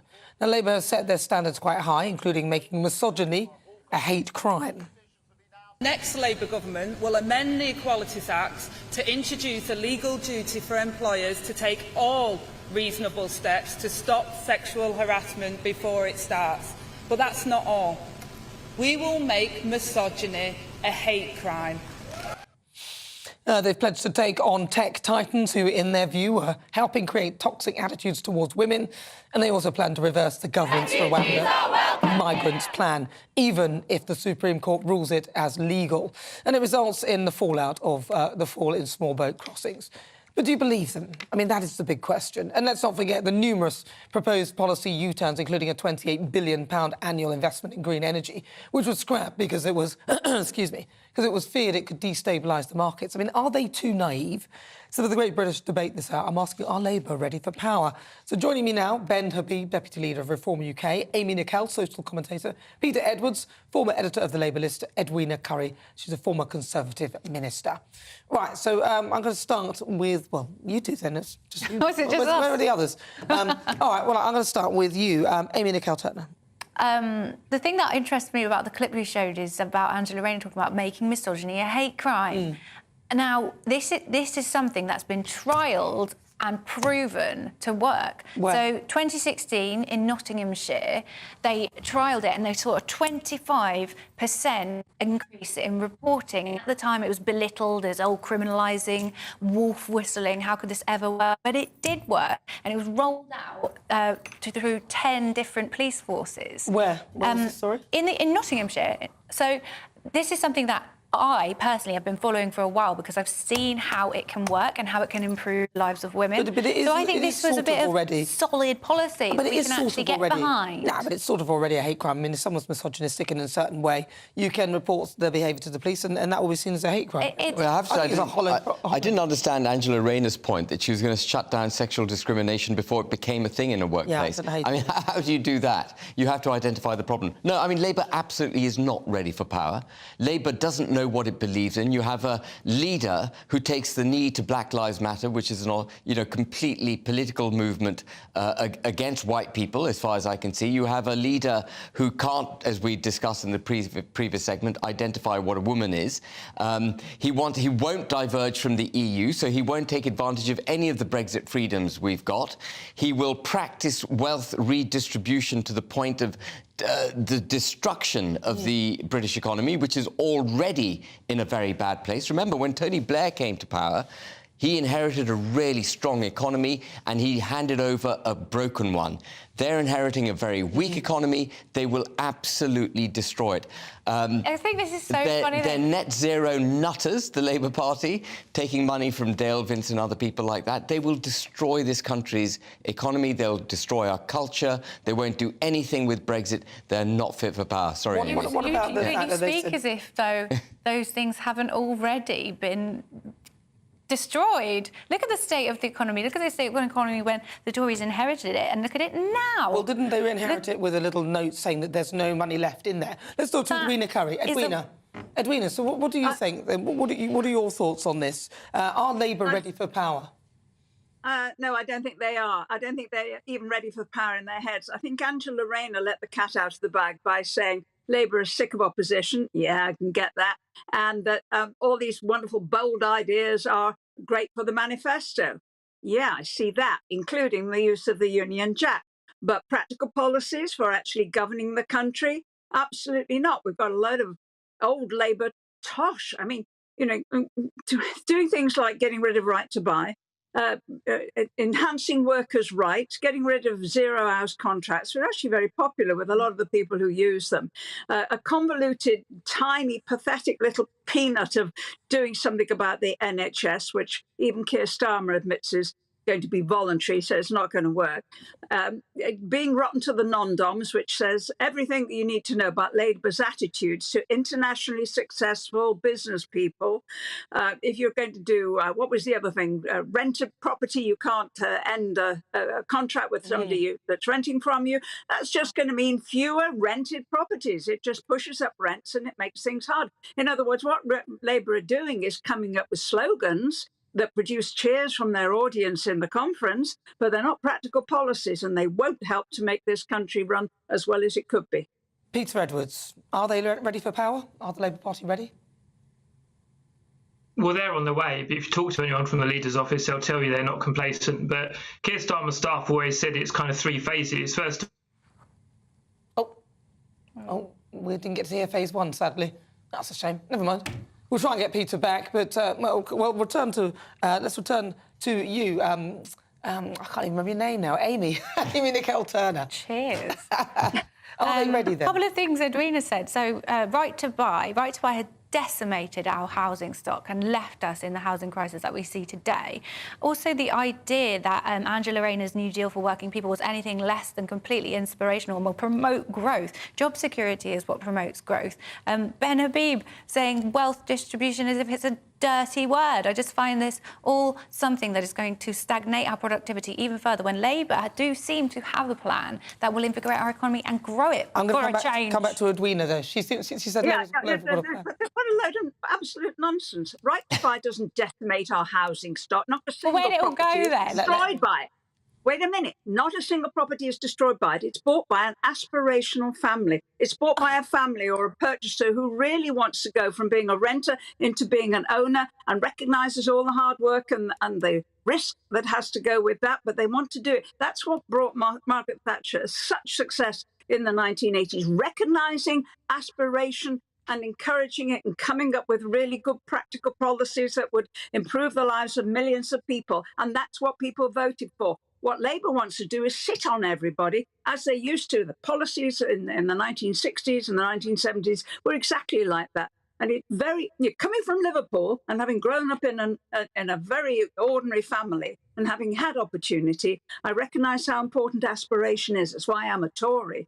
And the whole of the Labour approach to it is to flatten all that, to try and look after the worst performing often in society, the people who have some of the hardest cases. And actually, if you spend all your time looking after them, you're not looking after the majority of people who really just want an opportunity to get a good job, to work hard, to do well at school and college, and to do well for themselves. And that's the group that Labour will never be able to understand.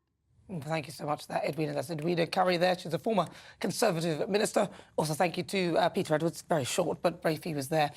Former editor for the Labour list, Amy Nicole-Turner, thank you so much. And also Deputy Leader, Reform UK, Ben Habib.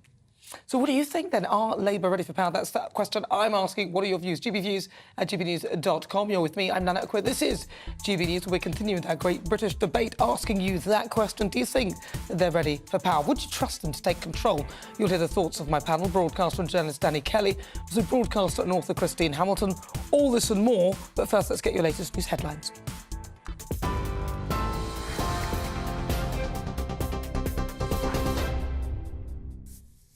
I'm Ray Addison. Good afternoon. 4:32, our top story. Israel's Prime Minister says they will turn anywhere Hamas terrorists are hiding into an island of ruins and urged the people of Gaza to leave those areas now.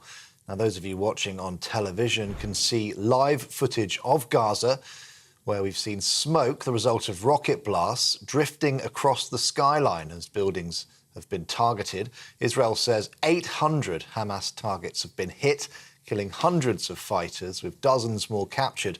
More than 500 Israelis were killed and more than 1,500 injured in yesterday's surprise attack. At least 313 Palestinians also died after Hamas fired thousands of rockets while gunmen stormed the border.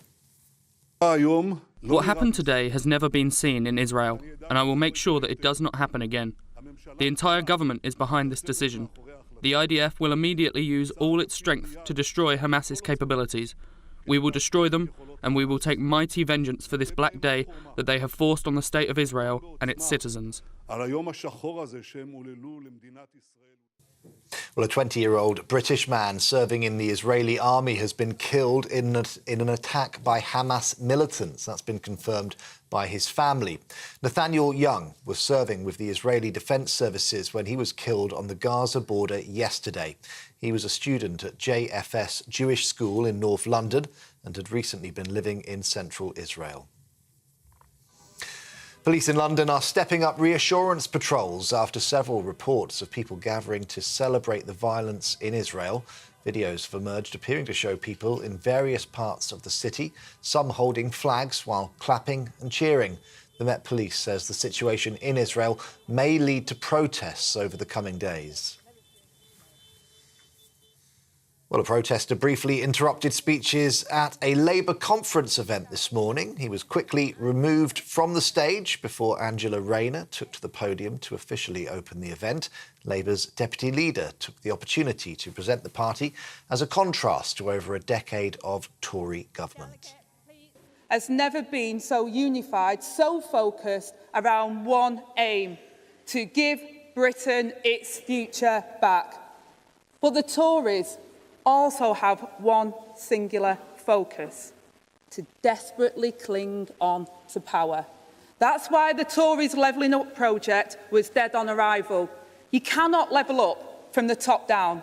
The Tories only know how to centralise power and hold wealth where it benefits them.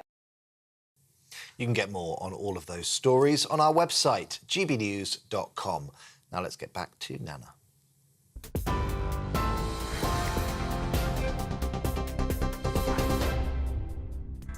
Thank you, Ray. You're with me. I'm Nana Akua. This is GB News on TV, online and on digital radio. Coming up, the escalating crisis in Israel as fighting continues between the Israeli military and Palestinian militants.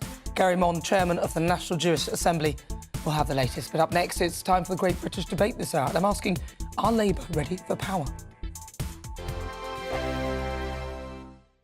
What you get for breakfast is something that, if we do our jobs right, you will wake up to news that you didn't know the night before. It's a conversation. It's not just me and Eamon. We want to get to know you, and we want you to get to know us. From 6, it's Breakfast with Eamon and Isabel. Monday to Thursdays on GB News, Britain's news channel. Westminster is going around in ever-decreasing circles, followed by the media. Britain is broken. How on earth did we get into this mess? But more importantly, how do we get out of it? Join me at 7 p.m, Mondays to Thursdays on Farage, here on GB News. We will have open, rational debate. We've got to work out how Britain moves forward from this. Join us here on GB News, the People's Channel. Britain is watching. Join me, Andrew Pearce and Bev Turner, Monday to Thursday, 9:30 a.m. Who benefits from that? Not the British public. And on Fridays, join us, Tom Harwood and Ellie Costello from Britain's Newsroom. That's what you get with this show. That's fantastic.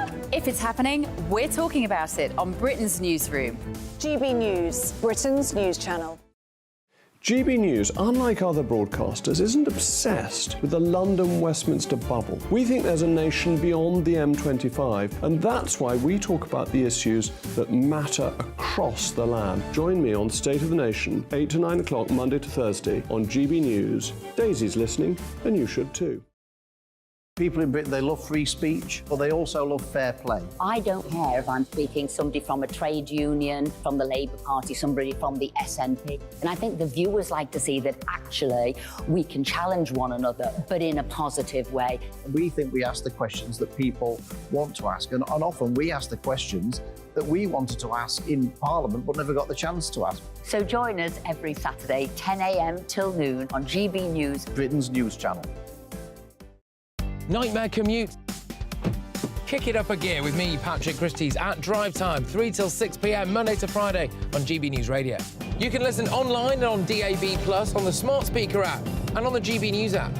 And if you've got an Alexa, all you have to say is, Alexa, play GB News. We're also on TuneIn and the Radio Player apps. From the school run to rush hour, get revved up with me, Patrick Christie's, on GB News and GB News Radio.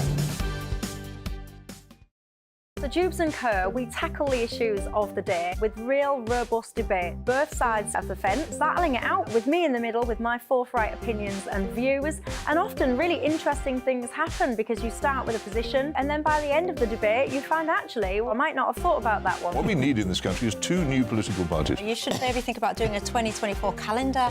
I'm Michelle Dewberry and I'm keeping you company right through until 7 o'clock this evening. GB News, the People's Channel, Britain's watching. The Live Desk with me, Mark Longhurst. And me, Pip Thompson. It's here Monday to Friday on GB News. From midday, we'll bring you the news as it breaks, whenever it's happening and wherever it's happening, from across the UK and around the world. Refreshing, feisty, but with a bit of fun too. If it matters to you, we'll have it covered on TV, radio and online. Join the Live Desk on GB News, the People's Channel, Britain's news channel.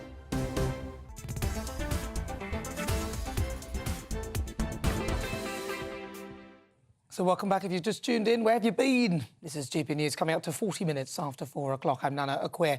Now, before the break, I was asking, are Labour ready for power? And who would you trust to take control of our country?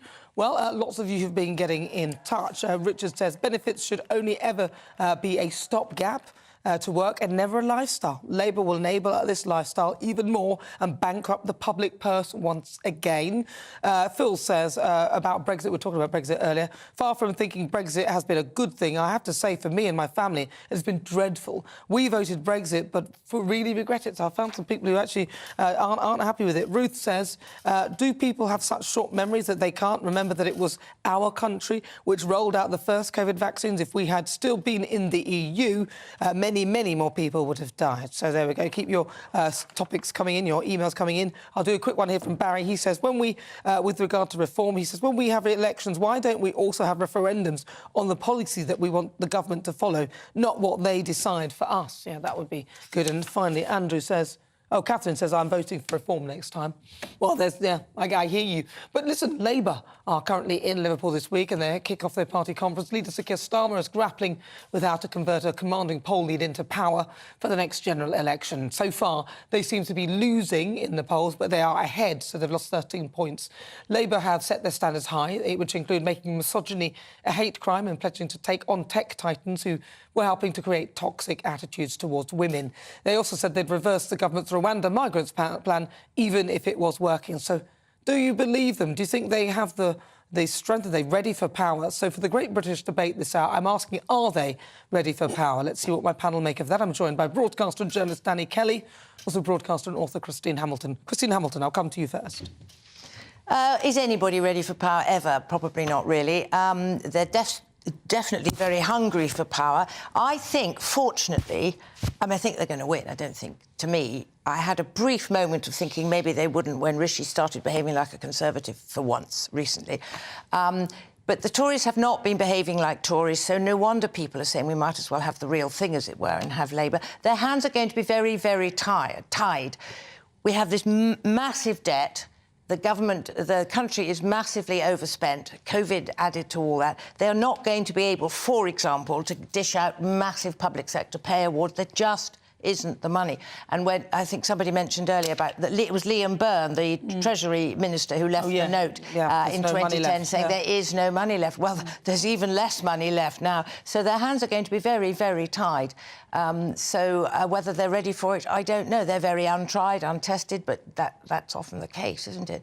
But a more important question, possibly, is the country ready for Labour? And that we're going to discover when the election comes round. Danny? My wife left a very similar note the other week saying that there is no money left in my little jar. You know, it's really curious, Nana. You raised two great points from today's speeches. One is about misogyny and sex pests in the workplace. And the other is about Rwanda. And I would say that Labour have lost complete connection with their working-class core voters. And if they think that they are going to get swing voters to vote Labour because Labour have got a plan to eradicate misogyny and make it a hate crime, I think that they are mistaken. And also, I think that the biggest error there is for them to think that the core working-class voters, generally speaking, don't want the Rwanda planes to take off. I would argue that they want this illegal immigration, this illegal migration, would delay the dinghies, whatever you want to call it, stop the boats. I think that if that is going to deter this illegal migration, then I think Labour core voters would want to actually have a policy in place that stops it. So for him to say, day one, if the planes do take off, day one, we're going to stop them, we're going to ground them, I think that is an error of judgment. And I genuinely, if I went to a pub now in Liverpool city centre, which is, you know, the socialist capital of the UK, and say, listen, OK, Angela Rayner wants to stop misogyny in the workplace on a scale of 1 to 10. How important is that to you? And Keir Starmer's going to ground the plane, scale of 1 to 10. Do you want the planes to take off, yes or no? I think a lot of people would say, well, actually, we want to control our borders, whether you voted Remain or Brexit. Yes, but the bottom line is most people, they vote on the economy, don't they? Are they going to be better off or are they not? And it seems to me that both parties now are veering towards the centre ground. We've got what in the 50s became known as Buttskullism, when Butler was the Tory Chancellor, and Gateschall had been the Labour Chancellor and was the Shadow Chancellor, and they both basically had identical policies. There was almost nothing to put between them. So you had this sort of mush in the middle, and that, I think, is what we're going to get. And I honestly think people are going to vote on how they feel, whether they feel better off now, whether they think the Tories have managed their money, because it is our money, better, and whether Labour can manage it any better. And there doesn't seem to me to be much to put between them. But I think they're going to find it very difficult. But what about all the reversals, all the policies that Keir Starmer's come up with? So the 28 billion that was supposed to go into investment into energy, which then they realised that it actually would destabilise the markets. What about the whole sort of notion of robbing Peter to pay Paul? So for private schools, he wants to stop the charitable status and charge them VAT and business rates. What about the latest policy, which is about getting wealthier students to pay for poorer students to go to? It's just... It's all a bit... I mean, do you think this is what... There is an element of socialism there, isn't there? Yeah, you know, a large element. With the proletariat and the bourgeoisie. So the bourgeoisie, the middle class, having to pay more in the case of school fees and wealthy students having to subsidise less wealthy students. That is socialism. And so there is an element of socialism. Tony Blair was so successful because he managed to balance socialism and capitalism. Well, I think you've hit one of the big nails on the head there, which is that Tony Blair had charisma, he had a vision, he had a personality, and people, a bit like the Pied Piper, people thought, yes, we'll go with him. Starmer just does not have that. So I mean, governments lose elections, don't they? Oppositions don't win them. There's no way Labour are going to win the election, but the Tories sure as hell going to lose it. Tony Blair wouldn't have taken the knee to Black Lives Matter. Tony Blair wouldn't have done that. I don't know. I think he might have done. I think he might have done if he had thought that it would get him somewhere. This is GB News. He's unflushable. We're live on TV, online and on digital radio on the way in the next hour. The Great British Debate this hour. I'm asking, who do you trust to fix the education system? But next, it's Worldview. Escalating violence in Israel. I'll be joined by Gary Mond, chairman of the National Jewish Assembly, plus Paul Dudridge, host of the Politics People podcast in Los Angeles. The Live Desk with me, Mark Longhurst. And me, Pip Thompson. It's here Monday to Friday on GB News. From midday, we'll bring you the news as it breaks, whenever it's happening and wherever it's happening, from across the UK and around the world. Refreshing, feisty, but with a bit of fun too. If it matters to you, we'll have it covered on TV, radio and online. Join the Live Desk on GB News, the People's Channel, Britain's news channel. Join us every night on GB News at 11 p.m. for Headliners, which is 3 top comedians going through the next day's news stories, which is exactly what you need, because when the establishment has gone crazy, you need some craziness to make sense of it. Headliners. You don't have to bother reading the newspaper. We've got it covered for you. Every night at 11 p.m. and repeated every morning at 5 a.m. We won't send you to sleep like some of the other paper review shows out there. So join us 11 p.m. every night on GB News. The People's Channel, Britain's news channel. So Jubes and Co, we tackle the issues of the day with real robust debate, both sides of the fence, battling it out with me in the middle with my forthright opinions and views. And often really interesting things happen because you start with a position and then by the end of the debate you find actually, I might not have thought about that one. What we need in this country is 2 new political parties. You should maybe think about doing a 2024 calendar. I'm Michelle Dewberry and I'm keeping you company right through until 7 o'clock this evening. GB News, the People's Channel, Britain's watching. People in Britain, they love free speech, but they also love fair play. I don't care if I'm speaking somebody from a trade union, from the Labour Party, somebody from the SNP. And I think the viewers like to see that actually we can challenge one another, but in a positive way. We think we ask the questions that people want to ask, and often we ask the questions that we wanted to ask in Parliament but never got the chance to ask. So join us every Saturday, 10 a.m. till noon on GB News, Britain's news channel. In a world of dull and predictable radio and TV shows. Oh, hi. On Mark Dolan tonight, we've got big guests. We drill into the big stories of the day. The show adds up to a brilliant listening and viewing experience. Mark Dolan Tonight is the most entertaining current affairs show ever, and that's a fact. That's Mark Dolan Tonight, Friday, Saturday and Sunday from 9. Only on GB News, Britain's news channel. every Sunday from 11. Join Michael Portillo. There will be topical discussion, looking at the week before and the week to come. So kick back and relax at 11 a.m. on Sundays on GB News with me, Michael Portillo. GB News, the People's Channel, Britain's news channel. Join me, Patrick Christie's, Monday to Friday, 3 till 6. We tackle the day's news agenda like you've never seen before. It's high tempo, high octane, the most controversial topics and the best guests. You will not be able to take your eyes and ears off it. I'm not afraid to ask the questions that you really want answered. 3 till 6 p.m, Monday to Friday on GB News, the People's Channel, Britain's news channel. What you get for breakfast is something that, if we do our jobs right, you will wake up to news that you didn't know the night before. It's a conversation. It's not just me and Eamon. We want to get to know you, and we want you to get to know us. From 6, it's Breakfast with Eamon and Isabel. Monday to Thursdays on GB News, Britain's news channel.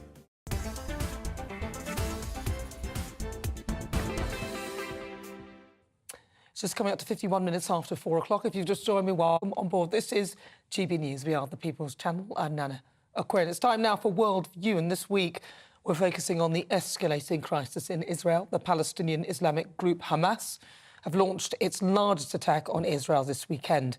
And as Israeli officials reported, around 2,500 rockets that have been fired from Gaza, as well as sending fighters across the border. Hamas militants unexpectedly stormed into southern towns across the region on a Jewish holiday, and also the 50th anniversary of Yom Kippur. In the aftermath of the attacks across the world, we've seen scenes of solidarity for Israel, condemning the attacks across the south of the country. Except we should add, in Britain, where we've yet to see any such tribute. So joining me now is Gary Mond. He's the chairman of the advisory board of the Jewish National Assembly. Gary, thank you very much for coming in and talking to me about this. So a lot of people get very confused with why and what is happening. So can you just briefly explain the historical sort of context of this and why and what's going on? The Hamas group are essentially murderous terrorists who wish to kill as many Jews as they possibly can. They went into Israel on Saturday morning simply with the objective of finding Jews to kill them, and unfortunately they found a large number. Men, women, children, elderly people. They murdered them in their homes, and it is not an exaggeration to say that their behaviour towards Jews in Israel was similar to that of Nazi Germany in the early days of the Second World War, before there were gas chambers, where they went in and to towns in Eastern Europe and villages in Eastern Europe and massacred the Jewish populations there. Very, very similar.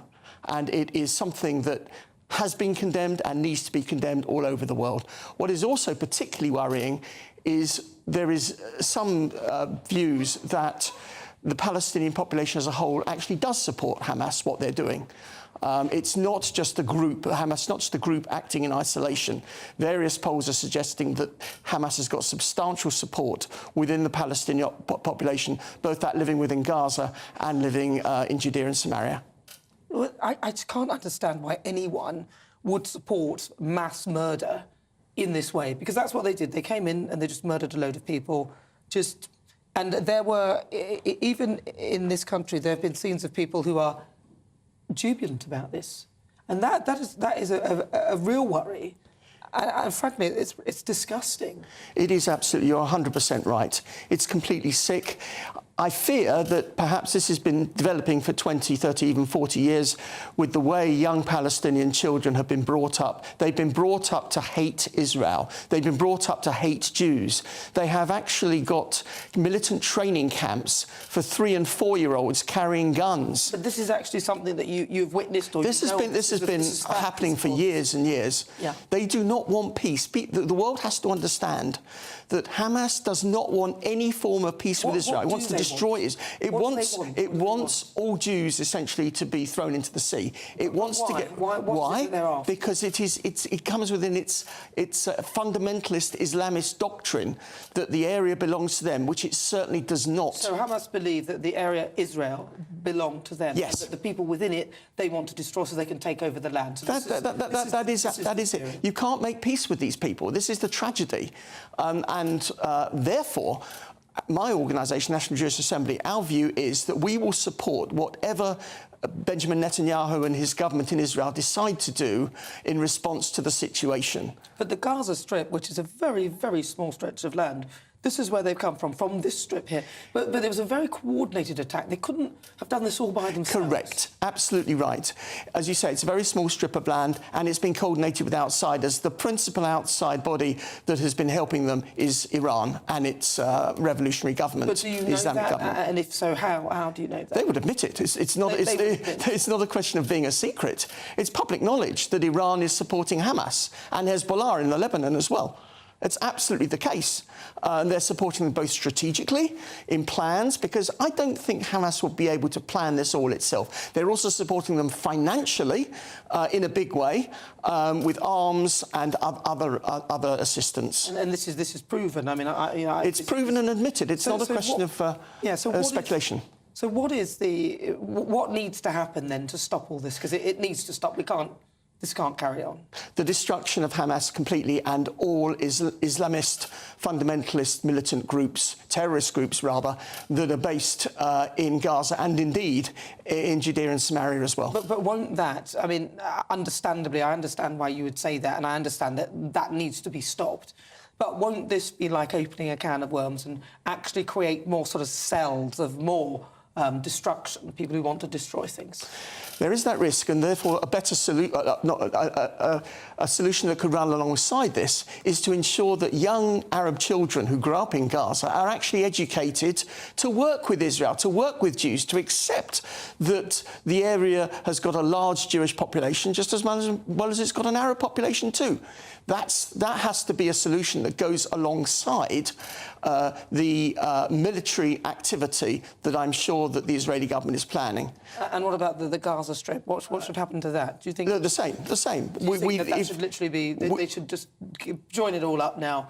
Stop all. No, I'm not saying. I'm not advocating that Gaza should be part of Israel. I'm simply referring to the education of children who are growing up in Gaza, that they need to be educated not to hate Jews. That is what is absolutely fundamental. And also, the one thing that worries me immensely over the next week or two is we're going to start hearing international politicians, indeed in this country too, are going to start calling for, quote, restraint on both sides in the war that's happening. And I'm sorry, but Israel has been attacked, and the Israelis need to do whatever is necessary to safeguard Israeli civilians. And I have every confidence and would support Mr. Netanyahu's government in doing the best it can in trying to achieve that objective. Listen, Gary, thank you very much for coming to talk to me about this. It is a tragic situation. I want it to stop, frankly. I don't want to see people being killed for Nobody does. reason. Nobody wants to see that. There's no justification for it whatsoever. That's right. Gary, thank you so much for joining me. Really good to talk to you. Thank you. Of course, that is Gary Mond, who's been talking to me about the situation in Israel. He's the chairman of the advisory board of the Jewish National Assembly. Well, let's travel over to America now and have a chat with the host of the Politics People podcast, Paul Duddridge, and find out the latest. But Paul, I want to start though with regard to Israel. What is the what's happening in the States with regard to that, and what is Joe Biden proposing that his response will be, if any? Joe Biden did come out and give his support to Benjamin Netanyahu. I mean, it's an underpowered, relatively short speech, but it was unequivocally supportive of Israel. President Trump has drawn and this is what's happening in the United States. The Jewish community here is perhaps even more prevalent, and this is an attack on the USA. Hamas would see it as well as being an attack on Israel.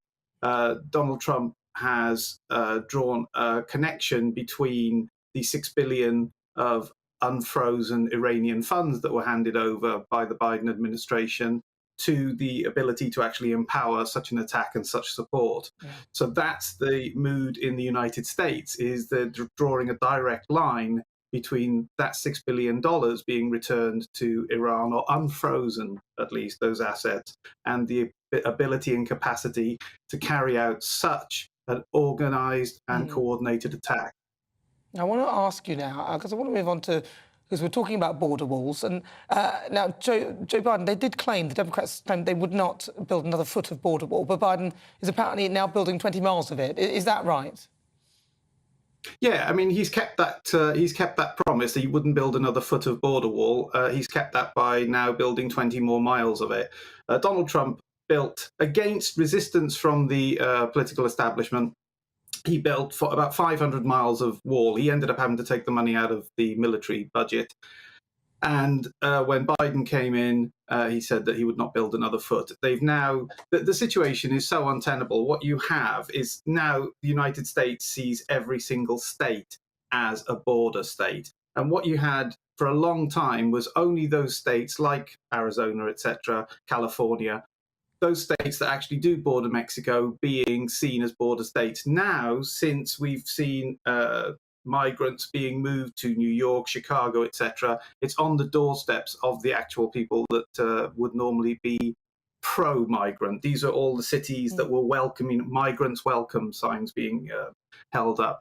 So now they've been moved and exported to all realms, all parts of the realm, rather. The mood has changed, and with an election coming, it's the Democrats have suddenly discovered that walls do work.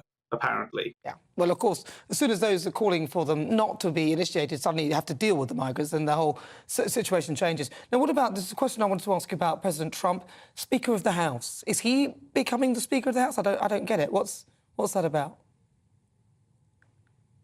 It's possible. It's actually possible. We talked about this weirdly like a year or so ago, that technically, because you don't need to be a member of Congress to be the House Speaker, you don't actually need to be elected at all. You can just be brought in. Any Joe Schmo from Kokomo can actually become Speaker of the House. And what's happened is, for the very first time in US history, a speaker has been deposed by a little arcane rule that means that one person who, and in this case, Matt Gaetz, can summon a vote against them, and they got deposed. So Kevin McCarthy was the speaker. He was Republican, but he was seen as not Trumpian enough. And one of the things that we're running out of time. You've got about 10 seconds. He was seen as not keeping promises. But yes, Trump has now said on Friday, he said he's interested in being a temporary speaker until the House gets its affairs in order. So that's the optics. And with Israel, it's likely. Then you're going on 20 now. There's a 10. Paul Dudridge, thank you very much. There he is, the host of the Politics People podcast. Always a pleasure with Paul. This is GB News. More to come in the next hour.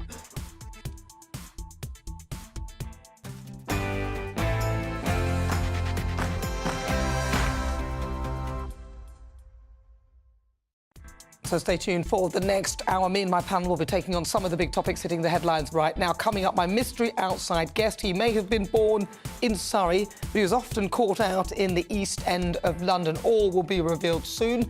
Then it's time for the Great British Debate this hour. And I'm asking, who do you trust to fix the education system? But first, let's get your latest news headlines with Ray Addison.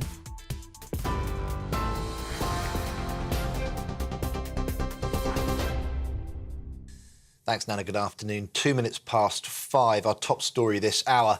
Israel's Prime Minister says they will turn anywhere Hamas terrorists are hiding into, quote, an island of ruins, and urged the people of Gaza to leave those areas now. Now, if you're watching on TV, you can see live footage of Gaza, where smoke, the result of rocket blasts, had been seen drifting across the skyline earlier as buildings are being targeted. Israel says it's hit 800 Hamas targets in Gaza, killing hundreds of fighters and capturing dozens more. At least 600 Israelis were killed in yesterday's surprise attack. That's according to Israeli television. At least 313 Palestinians have also died. More than 20,000 Palestinians are taking refuge in schools run by the United Nations. Benjamin Netanyahu vowed to take mighty vengeance. What happened today has never been seen in Israel, and I will make sure that it does not happen again. The entire government is behind this decision. The IDF will immediately use all its strength to destroy Hamas's capabilities. We will destroy them, and we will take mighty vengeance for this black day that they have forced on the state of Israel and its citizens. A 20-year-old British man serving in the Israeli army has been killed in an attack by Hamas militants. That's been confirmed by his family. Nathaniel Young was serving with the Israeli Defense Services when he was killed on the Gaza border yesterday. He was a student at JFS Jewish School in North London and had recently been living in central Israel. Well, speaking to GB News, Israel's Deputy Ambassador to the UK, Oren Mamorstein, held back tears as he discussed the scenes after the attacks. She has blood all over her body, grabbing her by her hair, and the terrorists shoved her into a car, and her eyes, petrified eyes, thinking what they're going to do to me. What kind of people commit these atrocities to other people? Police in London are stepping up reassurance patrols after several reports of people gathering to celebrate the violence in Israel. Videos have emerged appearing to show people in various parts of London, some holding flags while clapping and cheering. Immigration Minister Robert Jenrick described those celebrating as disgusting and said there is no place for anyone who glorifies the terrorist activities of Hamas. The Met Police says the situation in Israel may lead to protests over the coming days. Well, a protester briefly interrupted speeches at a Labour conference event this morning. He was quickly removed from the stage before Angela Rayner took to the podium to officially open the event. Labour's deputy leader took the opportunity to present the party as a contrast to over a decade of Conservative government. Also have one singular focus: to desperately cling on to power. That's why the Tories' Levelling Up project was dead on arrival. You cannot level up from the top down. The Tories only know how to centralise power and hold wealth where it benefits them. And staying with Labour, the party says it would use counter-terror tactics to monitor the most dangerous, violent offenders in England and Wales. It's part of Labour's mission to halve incidents of violence against women and girls over the next decade. Shadow Home Secretary Yvette Cooper saying that officers would be told to, quote, relentlessly pursue perpetrators who pose the greatest risk. And finally, the north of Scotland is at risk of severe flooding after torrential rainfall yesterday and through the night. The Met Office has issued a warning of danger to life, while landslides have blocked roads in the west of the country. At least 10 people were rescued from their cars by helicopter, while many train services remain suspended. Meanwhile, in the south, conditions are mostly dry, with temperatures reaching 25 degrees in some areas. This is GB News across the UK on TV, in your car, on digital radio and on your smart speaker by saying, play GB News. Now let's get back to Nana.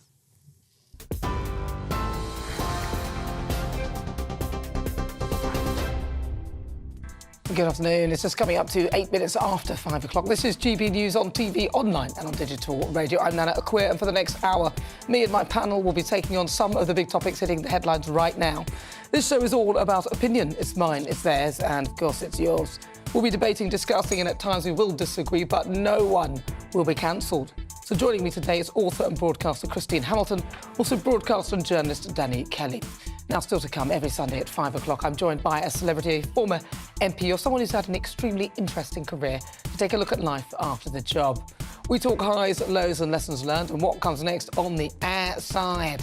And today I'm very happy because I've got a great guest, and I hope he's great because I hope he makes a great impression. That is a clue. Oh, that's a pun. Shush, don't speak out loud. It's a surprise.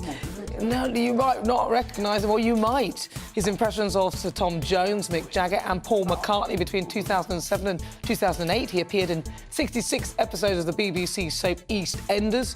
Stay tuned, all will be revealed very shortly if you haven't worked it out. Then, for the Great British Debate this hour, I'm asking, who do you trust to fix the education system?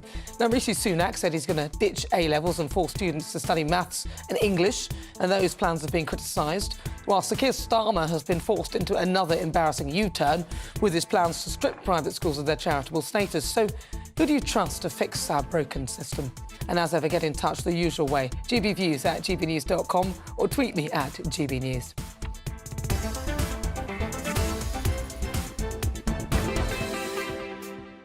So, did you work it out? Every Sunday at 5, I'm joined by a celebrity, a former MP, someone who's had an extremely interesting career. We take a look at the job. We talk highs, lows, lessons learned, what comes next. And this week, I'm joined by a very special guest. He's made quite an impression on many. He was also, may have been born in Surrey, but then he's often been caught out in East London, in the East End of London. Yeah. See, these are all clues. Cocky boy. Yeah, he definitely knew how to break the ice and continue to gain more views, to do so both on screen and on stage. In 1981, he made his TV debut, but it wasn't until 1983 when he made his guest television breakthrough with Live from Her Majesty's between 2008 and 2007. He also appeared in 66 episodes of the BBC soap EastEnders. You might not recognise him. I think you will. His impressions include Tom Jones, Mick Jagger and Paul McCartney. We'll get him to do some. I'm sure you've guessed it.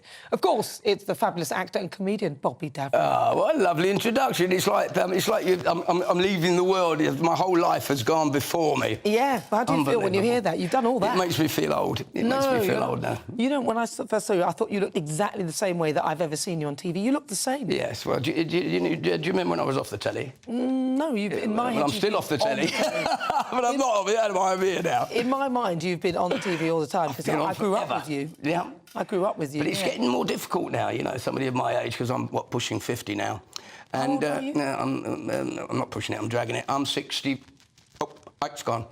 I'm 65. You look great. Yeah, 60's a new 13, Nana. Yeah? I think it is. Well, you try saying that to speed cameras on the A3. Yeah, exactly. That doesn't work out well. Yeah, I'm 65 and I've had a great career. I'm in a good place. I'm enjoying it. And you're meant to be sort of thinking about retiring, but I'm not going to retire. No, if you do a job that you love, you never work a day in your life. So why would you stop? So talk to me about the early days. Early days. Talk to me about your life growing up. What was it like? Well, when I was about, I must have been about 10, 11 years old, and my dad asked me, my lovely dad, and he asked me, what do you want to be when you grow up?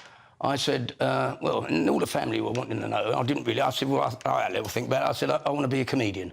And you know what? They just laughed. Were you only joking? No, they all laughed. Well, they're not laughing now, are they? No, they're not. That's a Bob Monkhouse gag. Is it? Look at me as a soldier. Look at that that's there. Bobby as a soldier. Were you actually a soldier? You weren't a soldier. I've done a lot of work for the services. I'm a great supporter of the services. I do a lot of stuff with Jim Davison, and we go all over the world, been to the Falklands and stuff.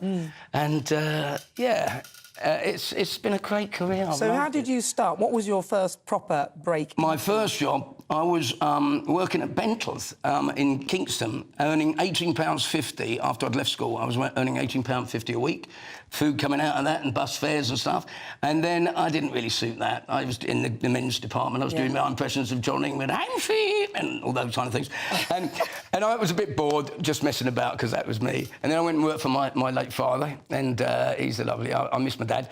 And then what did he do? He used to restore furniture, but as he got older, he just stained chairs. And gag alert. And I can't help it, can I? And he was a famous runner. My dad was a famous runner, actually. GB, so he ran for Great Britain in 2 Olympics in 1948 and 52. 48 was London, 52 was Helsinki, with Roger Bannister, who wrote the 4-Minute Mile.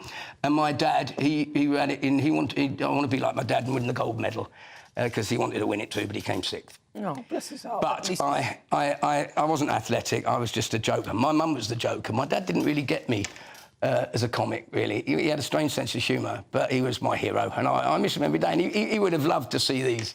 He used to love coming and watching me being successful, but he didn't like me when I did these sort of like dancing on ice and things like that. It was embarrassing for me. You did that. Listen, I won't do that because of my knees. I'm scared for that. It's all about your journey. That's what they say. You know, I think mine was in an ambulance. That's what I was scared. That's what most of us. I didn't do very well. Heather Mills-McCartney was on the show, and she got through the second leg. No pun intended, of course. I was dreadful. I was first out. I came out of that. I was the first male celebrity skater who'd been voted out. And Les Dennis, who is a big friend of mine, and he's just done Strictly on the BBC, and he went out first as well. So we both commiserated with each other. He's a lovely lad. And were you glad secretly to get out of that first? They still pay you the same, right? You get out first, you still get paid. Yeah, exactly. And the great thing is, I was out first. My agent phoned up the production office and said, "Will you be thinking of using Bobby for the tour?" And I heard on the other end of the line, and the woman said, "What do you think?" And just put the phone down. So your first big TV show, what was that? My first one was a show called Up for the Cup, and it was a sports-based, football team-based show where they had different comedians and entertainers on there. I represented Charlton Athletic, or as Jim Davidson calls it, Charlton Nil. And I did it. I think that was the first bit of telly I ever had, Up for the Cup, with David Hamilton, little Diddy Hamilton, lovely fella.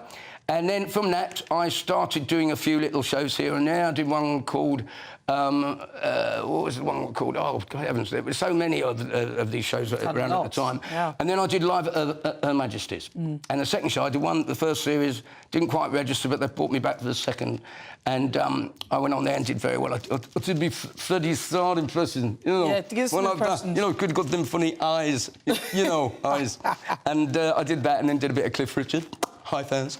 And I've just chucked in a few impressions for you. Give me some more. What else you got? Well, we did that, and then I did piano impressions. I did impressions of Elton John, the great Elton John. Then. I bought his rabbit off him. Do you know? Did you buy a rabbit? I did. I bought a rabbit when I was a kid. I bought his rabbit off him, and I didn't buy it. He actually gave it to me, and it was brilliant. This rabbit. You know what he used to do? It was so energetic, and he used to go in the gymnasium every day. Elton John's rabbit. It's a true story. No, I can't. No, seriously. Really? And he used to run on the running machine every day. No. Elton John's rabbit. No, I'm not. No. It's a little fit bunny. I knew it. There you go. There was a gag in there. So I started doing a lot of singing impressions, and then I did a show with a lot of my mates, people like Gary Wilmot and the late Dustin G and Les, and we did this show, Alan Stewart, and we did a show called Copycats. And that's where I sort of started doing sort of more contemporary impressions. Do you do? I wonder if you do a Trump one. You probably don't do a Trump. Well, I do a bit of Trump. You know, everybody says so. Donald J. Trump. What does the J stand for? Genius, genius, or jail, maybe. I don't know. Maybe. Everybody very says good, very good. So yeah, I'll still keep up with the impressions. I do a routine in my app which I call "Still Alive at the Apollo," because that's how we should be on the telly now. Us old comedians, we should be on there, and they could call it "Still Alive at the Apollo." And I could do all the Michael McIntyres, you know, and Simon and Michael, you know, yes, and Alan Carr, he's one of my favourites, and Julian Clary, I thank you, and I still keep up with the impressions, you know. You're very good. You're very good. Well, I love it. I love it. I love entertaining. That's but what you I went do. up on EastEnders for Yes. a while, weren't you? I did indeed. I was the lucky fella. I was Vinny Monks. I was the lucky fella that snogged Shirley. I thought she was my romantic. Oh, yes, Shirley. Shirley, lovely Shirley. Not Ronnie or Roxy, I got Shirley. I should have got a BAFTA for that. Kids and her made me look good. I'm only being serious. And no, she was lovely. And of course, the picture there is with, that's Linda Henry. She played Shirley.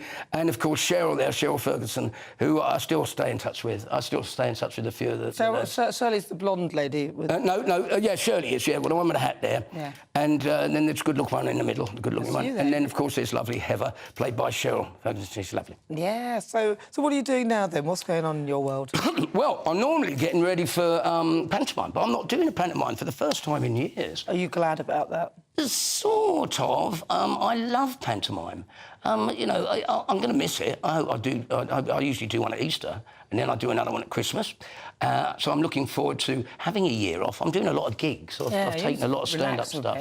Yeah, but I love it. I'd do anything. I'd like to do some more acting, actually. I think I'd like to get out there and do a drama or something, you know? Sort of something like that, and, you know... So what would you say your biggest moment in your career has been, your best? My biggest... personally... Yeah. I would have thought it was having my first special at TVS in the series. And lots of things. I loved EastEnders. It was something I enjoyed. I didn't enjoy the Dancing on Ice, if I'm really honest. But I've done a lot of those kind of things. Big Brother, I did, funny enough, Big Brother. And I quite enjoyed that. And, you know, people like me, we can't get on the telly doing the same entertainment. I'd love to be part of comedy in this country still, because I'm enthusiastic. I don't think I'm dated. I think I keep up with the modern stuff. I'm not political, you know. And, I was going to say, they should get you on headliners, but then you just said you're not... No, I would love to go on. You could do headliners. Yeah, I'd have to swap on a few things. I would love that kind of thing. And, you know, I'm not into this woke thing, and I don't understand it. I think that, you know, offence isn't given, it's taken. And I think all this hoo-ha... In fact, I'm actually going out on a date next week. Are you? I am, with a girl. She actually identifies as a wheelie bin. Yeah, she does. She identifies as a wheelie bin, and I don't know. I'm a bit worried because I don't know whether to take her out on a Tuesday or Wednesday. Which is when the bins come out. Yes. Yeah. It's a shame you have to explain those folks, really. Listen, Bob, Dad, but we're running out of time. What a shame. Well, what are you up to next? If people want to catch you doing what you're doing, what are you up to? I'm going to go and get something to eat, but I've got my daughter with me, my middle daughter, and we're going to nip out and get a sandwich. and or something to eat. You know, Not you're literally going to next. Not next door. It's the pizza house next door, isn't it? What are you doing? So if anyone wants to see you, Oh yeah, come to some of the. You'll see me. Go on the Googly or whatever it's called, or TikTok, whatever it is, and you'll see what I'm doing there. I'm just getting back on the social network thing. It's all a bit complicated. Yes, There's so many of them. Yes, there is. And then, but I'm enjoying it. I'm having a good life. I'm a good boy. I do loads of stuff out there that excites me, and it's always great. And you know, I haven't had a good year. I've had a bit of sadness in my life this year, which I'm glad you didn't mention it. I don't really want to talk about that anymore. But you know what? New beginnings begin with painful endings. That's what it is. Think positive, full forward. Bobby Davro, thank you very much. Lovely to see you, Nana. That is the brilliant Bobby Davro. He's my outside guest this week, isn't he fabulous? Well, it's just coming up to 20 minutes after 5 o'clock. If you've just tuned in, where on earth have you been? You can always catch up via the GB News app. But coming up, it's time for the Great British Debate this hour. And I'm asking, who do you trust to fix the education system? Whether it's Keir Starmer's proposal to impose that on private schools or Rishi Sunak's plans to axe A-levels. What do you think? Who do you trust? That's on the way.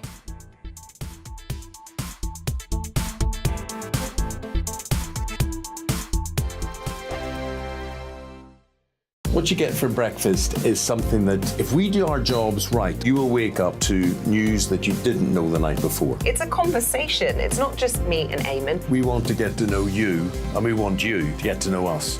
From 6, it's Breakfast with Eamon and Isabel. Monday to Thursdays on GB News. Britain's news channel.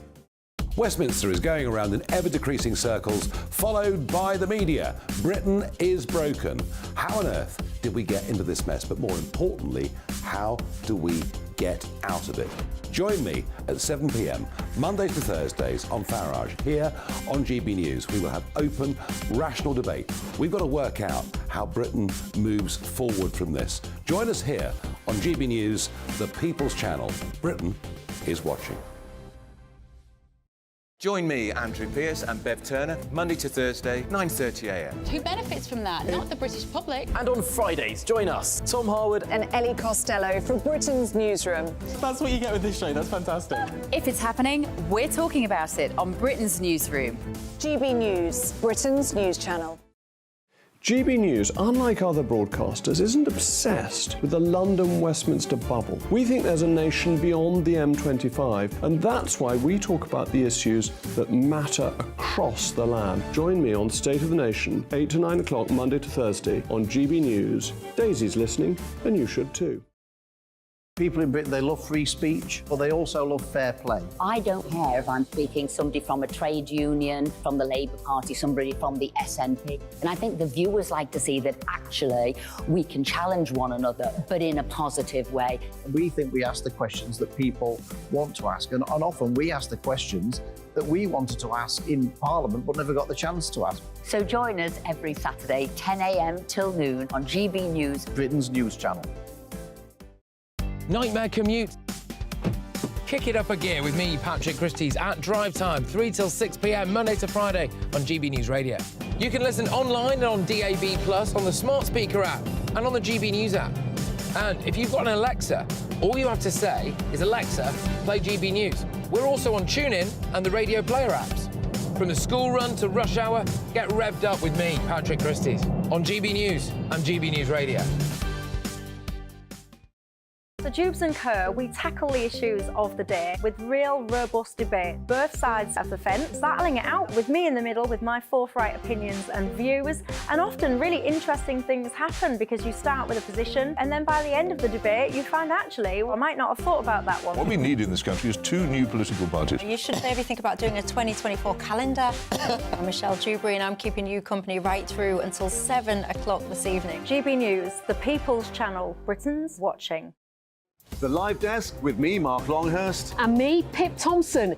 It's here Monday to Friday on GB News. From midday, we'll bring you the news as it breaks, whenever it's happening and wherever it's happening, from across the UK and around the world. Refreshing, feisty, but with a bit of fun too. If it matters to you, we'll have it covered on TV, radio and online. Join the Live Desk on GB News, the People's Channel, Britain's news channel.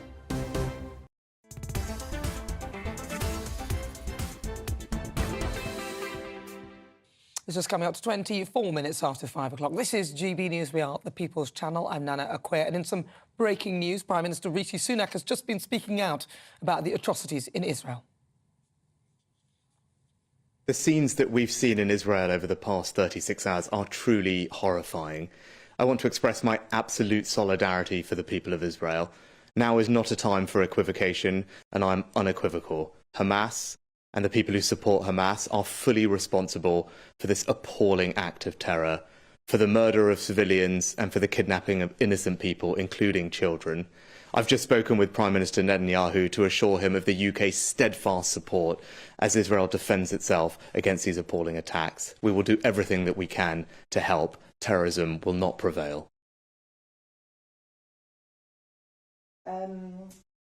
What information do we have on missing British citizens in the region, and what assistance is the government providing those citizens that could be caught up in the fight? This is a dangerous and fast-moving situation on the ground, and I know that there'll be families who are anxious about their loved ones. I want to reassure them that the Foreign Office and the government here is in close contact with our Israeli counterparts to establish the status of any British nationals on the ground. In the meantime, people should follow all the Foreign Office advice and indeed the advice from the Israelis on the ground and contact the Foreign Office if you have any concerns or need any assistance. And what kind of material assistance is the government providing to Israel or is willing to provide? The UK for a long time has been one of Israel's strongest allies in supporting its right to self-defence and indeed providing the kinds of equipment that Israel has used to defend itself from these appalling attacks over the past 36 hours. We will continue to do everything that we can to help. When I spoke to Prime Minister Netanyahu recently this afternoon, I assured him of that support and said that the UK stood ready to provide that support, whether that's diplomatic or security support, and he knows that we are here and ready to help. And how concerned are you that the conflict could descend into a wider regional war? Of course, no one wants to see regional escalation, and both the UK and allies have urged everyone in the region not to use this as an opportunity to incite further violence or hatred. And in the meantime, we will continue to provide Israel with every support that it needs as we stand steadfast with Israel, including its right to self-defence, to ensure that these attacks do not happen, and we will continue to support Israel in that. Thank you very much. Thank you very much. Great. That is Rishi Sunak speaking with regard to the atrocities in Israel. Now it's time, though, for the Great British Debate this hour. If you've just tuned in, it's just coming up to 27 minutes after 5 o'clock. We are GB News. And in the debate, I'm asking, who do you trust to fix the education system? Well, Sir Keir Starmer proposed to impose VAT on private schools on their fees immediately upon winning the next general election. So he's going to do that, and that caused a lot of concerns amongst many schools and parents. Labour argues that removing the charitable status from independent schools could generate £1.6 billion to invest in state schools for hiring staff, mental health and counsellors and career advisors. However, a lot of critics, including Rishi Sunak, view this move as detrimental, potentially forcing many students out of private schools. So for the Great British Debate this hour, I'm asking, who do you trust to fix the education system? So I'm joined now by former Labour MP Stephen Pound, online editor at The Critic Sebastian Milbank, and former Labour advisor Matthew Laza. Right, I'm going to start with you, Matthew Laza. Oh, I've missed somebody. Who have I missed? Oh, I've missed in the corner there. Did I not say? Yes. Oh. Does it not? Shall I introduce myself? Oh, I'm sorry about that. Well, I'll come to you in a moment. Sorry about that. I'll start with Matthew, but I'll come to you. Apologies. Matthew Laza. So, I mean, I think that we need a reset in education policy, and I think we'll get that with Keir Starmer. I think putting VAT on public school fees, private school fees, is absolutely and totally acceptable because, you know, hard-working parents pay VAT on everything bar children's clothes and food that they buy for their kids, including the computer that every kid needs now to achieve at school. So why shouldn't there be a level playing field? Well, hardly. I don't think. Let's go to Anne Nadler. Sorry, Anne, about what happened earlier. Anne.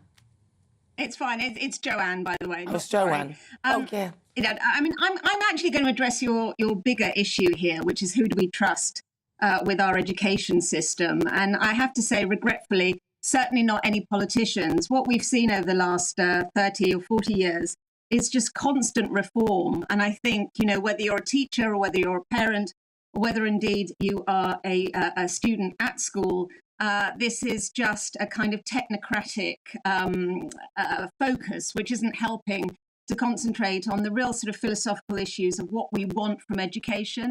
Now, I'm not in favour of the reforms that you've discussed that the Labour Party want to bring in. And I'm not particularly impressed by what Rishi Sunak had to offer last week either, because I think in both cases, these are they're kind of tinkering around the edges, and they're not looking at the really serious issues of what children should be taught, what the underlying values should be, and whether we want to kind of concentrate on the things that traditionally we've been very good at in this country, which is a sort of knowledge-based curriculum based on empirical sources, and kind of take it from there rather than constant need to sort of reform and indeed revolutionise the system. All right, well, I'm going to go to Sebastian Milbank. Sebastian. The VAT policy is simply a half measure, as with so many of these things. So, on the one hand, you're punishing parents who are already paying into the tax system for places in school that their children are not using. So, I think that. But on the other hand, you are talking about, an average school fee of $15,000 or something a year. So this is not, sort of people in small minor institutions. These are elite schools. And they do, you are looking at a situation where something like 2/3 of our judges went to public school. Even now, pop stars and entertainers and sportsmen are increasingly people who went to elite public schools. I think that a far better policy would be, rather than removing the charitable status of these schools or taxing around the margins, which is simply say if you want, you can have a charitable status for a private institution, for a private school, but it has to actually be charitable. You actually have to teach the children of the poor. You have to have something like more than 50% of the students need to be on scholarships. Something like that will make a meaningful difference. Sebastian, some of them are very charitable. I mean, the private school I went to are very charitable, so a lot of them do that, and I hear that. Stephen Pound. Good afternoon, Nana. Look, I support anybody with the right to spend the money how they wish to spend it within reason. What I don't support is the idea that we should give them a discount on that. We should actually give them a VAT discount. That's simply not right. Look, we can't abolish the charitable status for schools because most of these charitable status go back to Edward V or something. It's too impossible. But look, I think the person I trust is Bridget Phillipson, who's the Labour spokesperson on education. And I think the important thing here is that if you actually talk to teachers, once you get past the visit, obviously they want more money, who doesn't? But it's the condition, the physical condition of the classrooms and schools in this country. And it's not just the RAC situation. You just have a look at the schools we've got around us. And I think what teachers and what pupils and what support staff want is, first of all, a period of stability. Leave them alone. Don't set up a whole range of exams to create a further divide between the commercial sector and the state sector, where public schools have their own exams and state schools have theirs. Forget that. Let's give schools no warm words. Let's give them warm classrooms. Make decent, safe classrooms. Let the teachers get on and teach. And by all means, remove VAT because that's a ridiculous perk, but don't change the charitable status because we can't do it. Matthew Lars, I'm going to give you another 10 seconds just briefly. Yeah, I think Stephen's absolutely right. I mean, Rishi Sunak's proposals this week are just nonsense because we don't have enough maths teachers to teach the current curriculum, never mind teach everybody maths to 18. He's living in cloud cuckoo land and we need a fresh start for our schools. All right, so I'll ask you all then, who do you trust then? Do you trust Labour with education? Stephen Pound. Bridget Phillipson and Labour.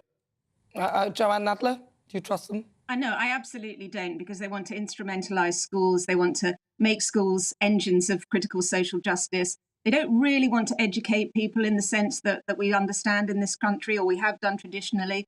But as I said at the beginning of my comments, I'm not particularly taken with the Conservatives' agenda either. So I would say you've got to trust parents, you've got to trust teachers, and you've got to give them far more control. OK, great. And also, Sebastian Milbank, who do you trust? Do you trust Labour, yes or no? Labour's beholden to unions, not to parents. I don't trust them.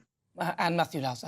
I trust Labour as long as it puts pupils first and delivers a decent school at the end of in everybody's community up and down the country. All right, thank you very much, Stephen Pound, Sebastian Milbank, Matthew Lars, and also Joanne Nadler. Thank you so much for your thoughts. That's their thoughts. What are yours? This is GB News on TV, online, and on digital radio. We're continuing with the great British debate this hour. I'm asking, who do you trust to fix the education system in this country? You'll hear the thoughts of my panel, broadcaster and journalist Danny Kelly, and also author and journalist Christine Hamilton. But first, let's get your latest news headlines with Ray Addison.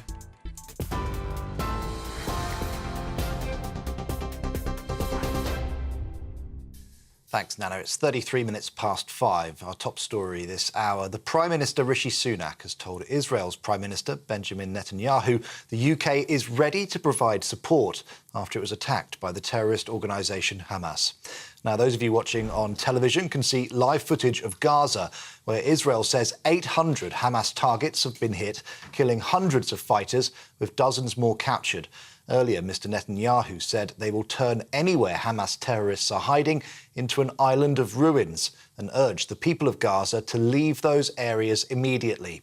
More than 500 Israelis were killed and more than 1,500 injured in yesterday's surprise attack. At least 313 Palestinians also died after Hamas fired thousands of rockets while gunmen stormed the border. Lieutenant Colonel Richard Hecht is the IDF's international spokesperson. The visuals are ISO visuals. In a way, this is our 9/11. This is our 9/11, and you know, even more than that. I mean, it wasn't crashing into a building. It's also mutilating and attacking a party that was happening around the Gaza Strip, nature party, attacking civilians, kidnapping a grandmother. The 20-year-old British man serving in the Israeli army has been killed in an attack by Hamas militants. That's been confirmed by his family. Nathaniel Young was serving with the Israeli Defence Services when he was killed on the Gaza border yesterday. He was a student at JFS Jewish School in North London and had recently been living in central Israel. Well, police in London are stepping up reassurance patrols after several reports of people gathering to celebrate the violence in Israel. Videos have emerged online appearing to show people in various parts of London, some holding flags while clapping and cheering. The Met Police say the situation in Israel may lead to protests here over the coming days. Well, a protester briefly interrupted speeches at the Labour conference this morning. He was quickly removed from the stage before Angela Rayner took to the podium to officially open the event. Labour's deputy leader took the opportunity to present the party as a contrast to over a decade of Tory rule. Has never been so unified, so focused around one aim: to give Britain its future back. But the Tories also have one singular focus: to desperately cling on to power. That's why the Tories' Levelling Up project was dead on arrival. You cannot level up from the top down. The Tories only know how to centralise power and hold wealth where it benefits them. You can find more on all of those stories on our website, gbnews.com. Now let's get back to Nana.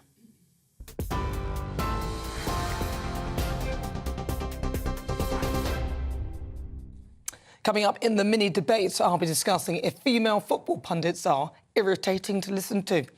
Plus, on the way, the Great British Debate this hour, who do you trust to fix the education system in this country? I'll be joined by author and broadcaster Christine Hamilton and author and journalist Danny Kelly. The Live Desk with me, Mark Longhurst. And me, Pip Thompson. It's here Monday to Friday on GB News. From midday, we'll bring you the news as it breaks, whenever it's happening and wherever it's happening, from across the UK and around the world. Refreshing, feisty, but with a bit of fun too. If it matters to you, we'll have it covered on TV, radio and online. Join the Live Desk on GB News, the People's Channel, Britain's news channel. Join us every night on GB News at 11 p.m. for Headliners, which is 3 top comedians going through the next day's news stories, which is exactly what you need, because when the establishment has gone crazy, you need some craziness to make sense of it. Headliners. You don't have to bother reading the newspaper. We've got it covered for you. Every night at 11 p.m. and repeated every morning at 5 a.m. We won't send you to sleep like some of the other paper review shows out there. So join us 11 p.m. every night on GB News. The People's Channel, Britain's news channel. So Jubes and Co, we tackle the issues of the day with real robust debate, both sides of the fence, battling it out with me in the middle with my forthright opinions and views. And often really interesting things happen because you start with a position and then by the end of the debate you find actually, well, I might not have thought about that one. What we need in this country is 2 new political parties. You should maybe think about doing a 2024 calendar. I'm Michelle Dewberry and I'm keeping you company right through until 7 o'clock this evening. GB News, the People's Channel, Britain's watching. People in Britain, they love free speech, but they also love fair play. I don't care if I'm speaking somebody from a trade union, from the Labour Party, somebody from the SNP. And I think the viewers like to see that actually we can challenge one another, but in a positive way. We think we ask the questions that people want to ask, and often we ask the questions that we wanted to ask in Parliament but never got the chance to ask. So join us every Saturday, 10 a.m. till noon on GB News, Britain's news channel. In a world of dull and predictable radio and TV shows. Oh, hi. On Mark Dolan tonight, we've got big guests. We drill into the big stories of the day. The show adds up to a brilliant listening and viewing experience. Mark Dolan Tonight is the most entertaining current affairs show ever, and that's a fact. That's Mark Dolan Tonight, Friday, Saturday and Sunday from 9. Only on GB News, Britain's news channel. Every Sunday from 11, join Michael Portillo. There will be topical discussion, looking at the week before and the week to come. So kick back and relax at 11 a.m. on Sundays on GB News with me, Michael Portillo. GB News, the People's Channel, Britain's news channel. Join me, Patrick Christie's Monday to Friday, 3 till 6. We tackle the day's news agenda like you've never seen before. It's high tempo, high octane, the most controversial topics and the best guests. You will not be able to take your eyes and ears off it. I'm not afraid to ask the questions that you really want answered. 3 till 6 p.m, Monday to Friday on GB News, the People's Channel, Britain's news channel. What you get for breakfast is something that, if we do our jobs right, you will wake up to news that you didn't know the night before. It's a conversation. It's not just me and Eamon. We want to get to know you, and we want you to get to know us. From 6, it's Breakfast with Eamon and Isabel. Monday to Thursdays on GB News, Britain's news channel.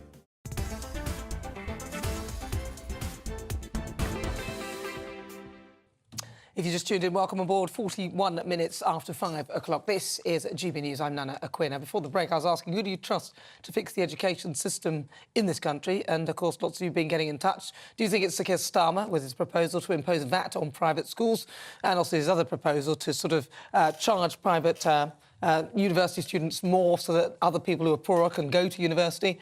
I mean, or lots of people are concerned about this. Or what about the charitable status, the removal of that? Is that a good idea? It'll generate $1.7 billion to invest in state schools. But do we need a complete overhaul of the system? Or do you trust the Conservative Party, who've come up with different policies like get rid of the A-level system and, you know, change it all again? Let's see what my panel make of that. Joining me now, broadcaster and columnist. No, you're not a columnist. You're an author, Christine Hamilton. Whatever. I'm a housewife. Danny Kelly. All right, well, I'll I've use that also next. authored a book. As you know, I did a cookbook about 15 years ago.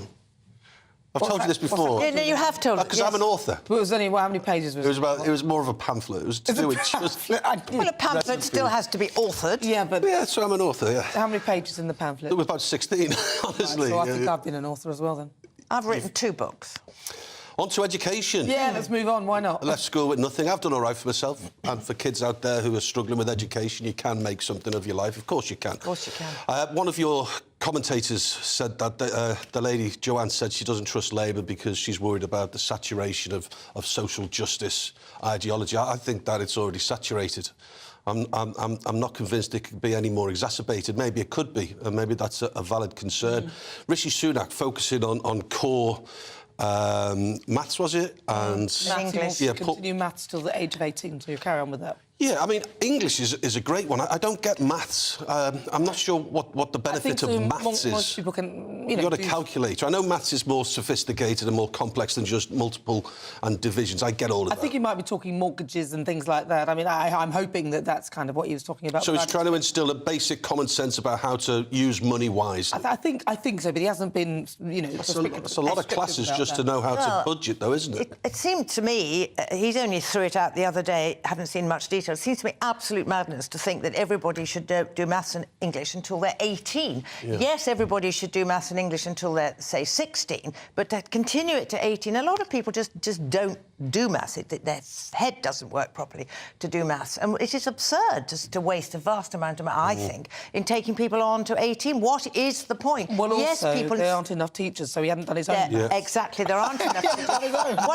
What I would do, either party should do, is they should pay the teachers in the scarce subjects more money, get more teachers in, use the market economy to pay, maths teachers, because apparently they're very, very scarce, pay them more money, let the market economy work. OK, so what about this idea, because Labour are actually mulling over an idea to return student grants, so have student grants which would fund poorer students, but it would actually be paid for by the richer students. That's one of the Labour Party's plans. Well, the first thing I would do is I would cut the number of university places. It is utterly, utterly absurd that everybody should go to university. They then end up with a degree in a pretty useless subject and they don't get anything back from it. They don't get any enhanced income from it and they wonder what the hell... OK, they've had a lovely 3 years, but that's not really the point. They'd be far better off, a lot of them... but what about the specific getting policy? a job or doing a technical course. Well, that would be a very socialist policy, wouldn't it? And personally, I can't see why all students shouldn't be equal. At the moment, if you earn more when you, I nearly said retire, when you leave university, if you earn more, you don't start paying back until you've earned a fairly reasonable amount anyway. So people who go into lower-paid jobs, whether they're vocational jobs or whatever, they don't have to pay back. So in any event, the richer students... He's underestimating the sacrifices of working-class families as well, who go without summer holidays, who go... You're talking about Sir Keir Starmer? Well, we're talking about Sir Keir Starmer in a punitive way, punishing wealthier kids, supporting and compensating for less wealthy. I have yet to see the complete detail in his policy, but I have a good feeling that he'll be punishing hard-working, working-class mums and dads who are sacrificing everyday things so that they can put their children into private school. And just one more thing, he did say that his aspiration is to level every state school, level playing field with public schools. That's just an ideological pipe dream, because you need to understand that there are schools in certain areas of towns and city centres everywhere in the United Kingdom, and they will never have that level of educational attainment. It's not an equitable system, unfortunately. It's not. They'll be lucky to have a playing field at all, never mind a level playing field. No, exactly. No matter how much money he takes from wealthy people. But presumably this business of charging wealthier students more, there'll have to be some sort of means test for families. There will have to be that's what they used to be. When I went to university, you were means tested, and everybody got a minimum grant of £50. So everybody... literally £50. You got £50, however rich you were. Otherwise, you... But means testing doesn't necessarily take into account the sacrifices of families. Means testing, you can't put on a means test, I'm not going on holiday. I don't agree with the means testing. No, you're right. When I was at university, I didn't get money because my dad earned more money, but that didn't mean he gave me his money. I didn't. I had to work in clubs, dancing clubs and on clubs on security. Were you a female bouncer? I was a female bouncer. I would have been more frightened of you tables and Annabelle's. Than any male counterpart of yours. Exactly. The mind boggles. But yes, so my dad didn't necessarily pass enough money over to me, and I had to take a loan out and stuff. Yes, he did what he could, but, Yeah, but and wasn't that a very good lesson for you about how tough... No, not really. I might have got a better grade. Oh. Yeah, but you've done well for yourself. You've done all right, Nana. You've done all right. What I want to see is striking out of all this woke business in education. Stop teachers undermining parents. OK, well, let me just see what the viewers think of that, because let's find out what they think, because this show's nothing without them. Let's welcome our great British voices. Their opportunity to be on the show and tell us what they think about the topics we're discussing. I've got 3 of them. I'm going to start with Lee Webb in Bedfordshire.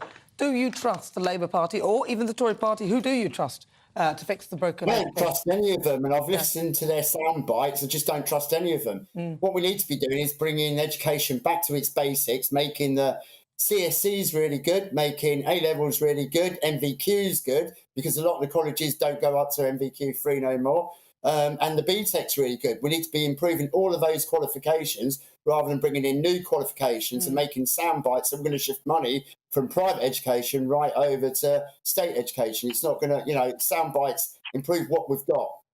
Yeah, Robin Peter to pay Paul. Elizabeth in Cheshire. It's clear that the government, like many in politics, have little idea on what's going on in the countries they govern, with recent proposals of scrapping A-levels and making maths and English compulsory till the age of 18. We have to ask ourselves, why is it that older generations were far better educated despite leaving school earlier compared to younger generations? The idea that the longer one stays in school, the better educated they will be is simply buffoonery. So then, who should control the education system?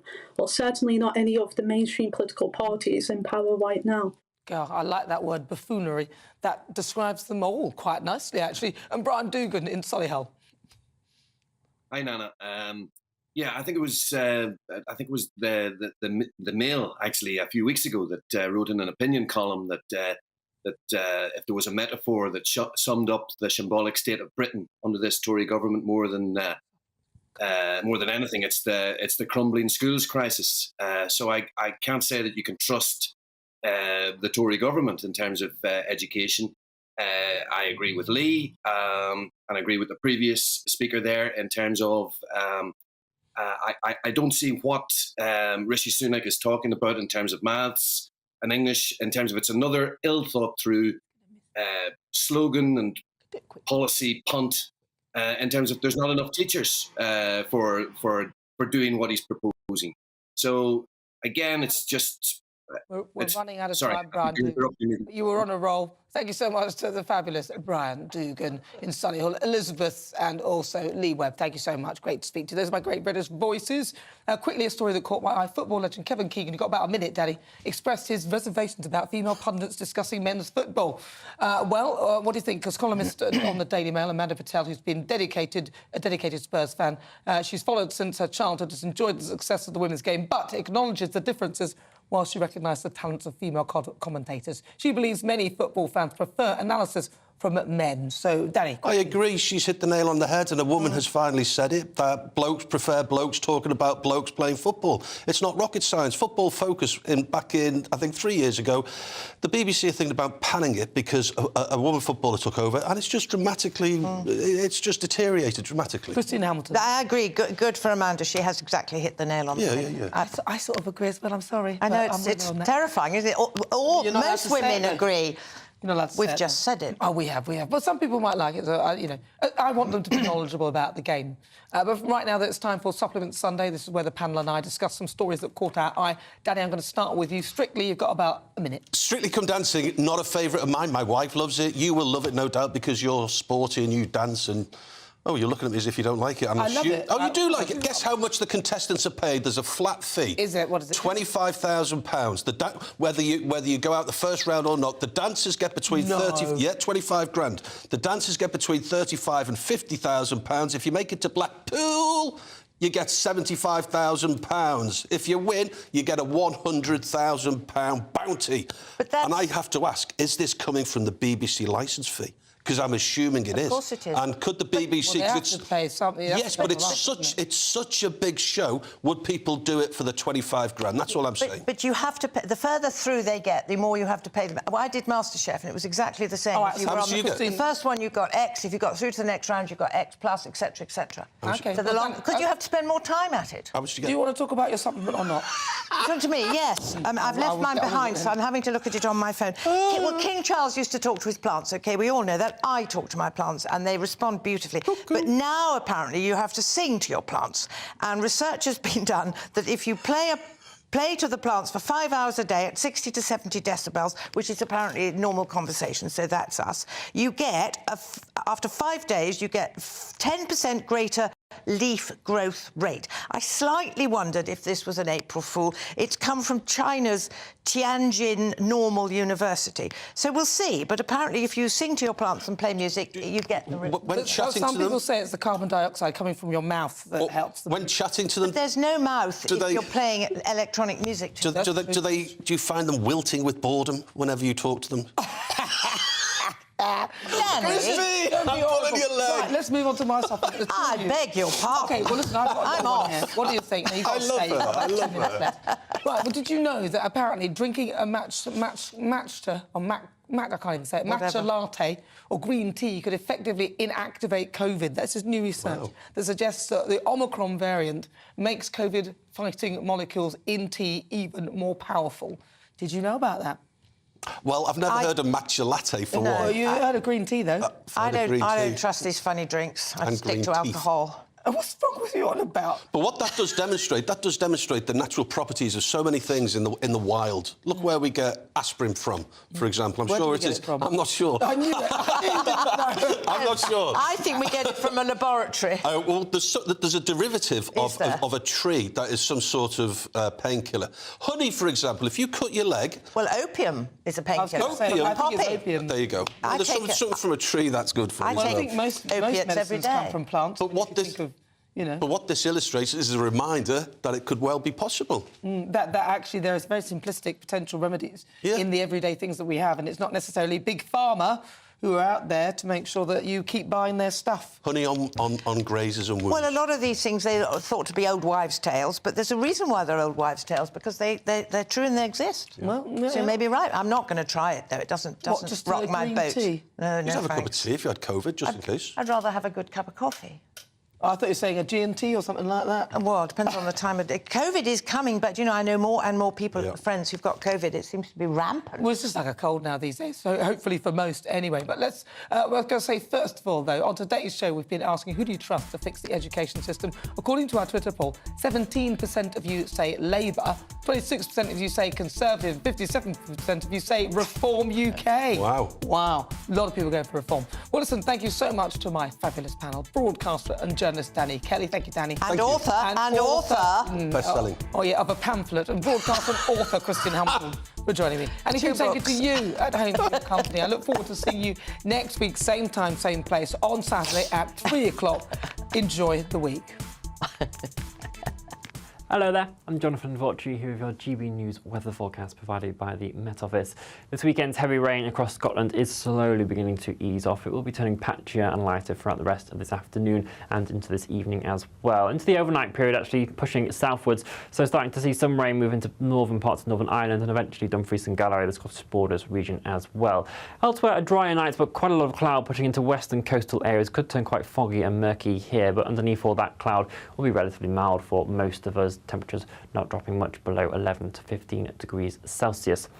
As we start off Monday then, there will be this thick band of cloud for Northern Ireland, southern Scotland into northern areas of England. Could bring some light outbreaks of rain and drizzle in places. Some of the cloud across the west will burn back to the coastal areas, but it could linger in some places throughout much of the day. The best parts of the sunshine will be central areas of Wales into central southern areas of England as well. Temperatures 5 to 6 degrees above where we'd normally expect them at this point in October, generally ranging between 17 and 24 degrees Celsius. There will be changes afoot though as we head into Tuesday, and this frontal system is going to start pushing its way in from the northwest, slowly moving its way southeastward. So rain initially across northwestern areas of Scotland will be not as heavy as what we've seen over the weekend, but it's falling over very saturated ground, so there is the possibility of some further impacts here. We'll eventually arrive into southeastern areas as we head towards Wednesday and Thursday with some cooler conditions following on behind as well. Enjoy the rest of your day. Bye-bye. What you get for breakfast is something that, if we do our jobs right, you will wake up to news that you didn't know the night before. It's a conversation. It's not just me and Eamon. We want to get to know you, and we want you to get to know us. From 6, it's Breakfast with Eamon and Isabel. Monday to Thursdays on GB News, Britain's news channel. Westminster is going around in ever-decreasing circles, followed by the media. Britain is broken. How on earth did we get into this mess? But more importantly, how do we get out of it? Join me at 7 p.m, Mondays to Thursdays on Farage, here on GB News. We will have open, rational debate. We've got to work out how Britain moves forward from this. Join us here on GB News, the People's Channel. Britain is watching.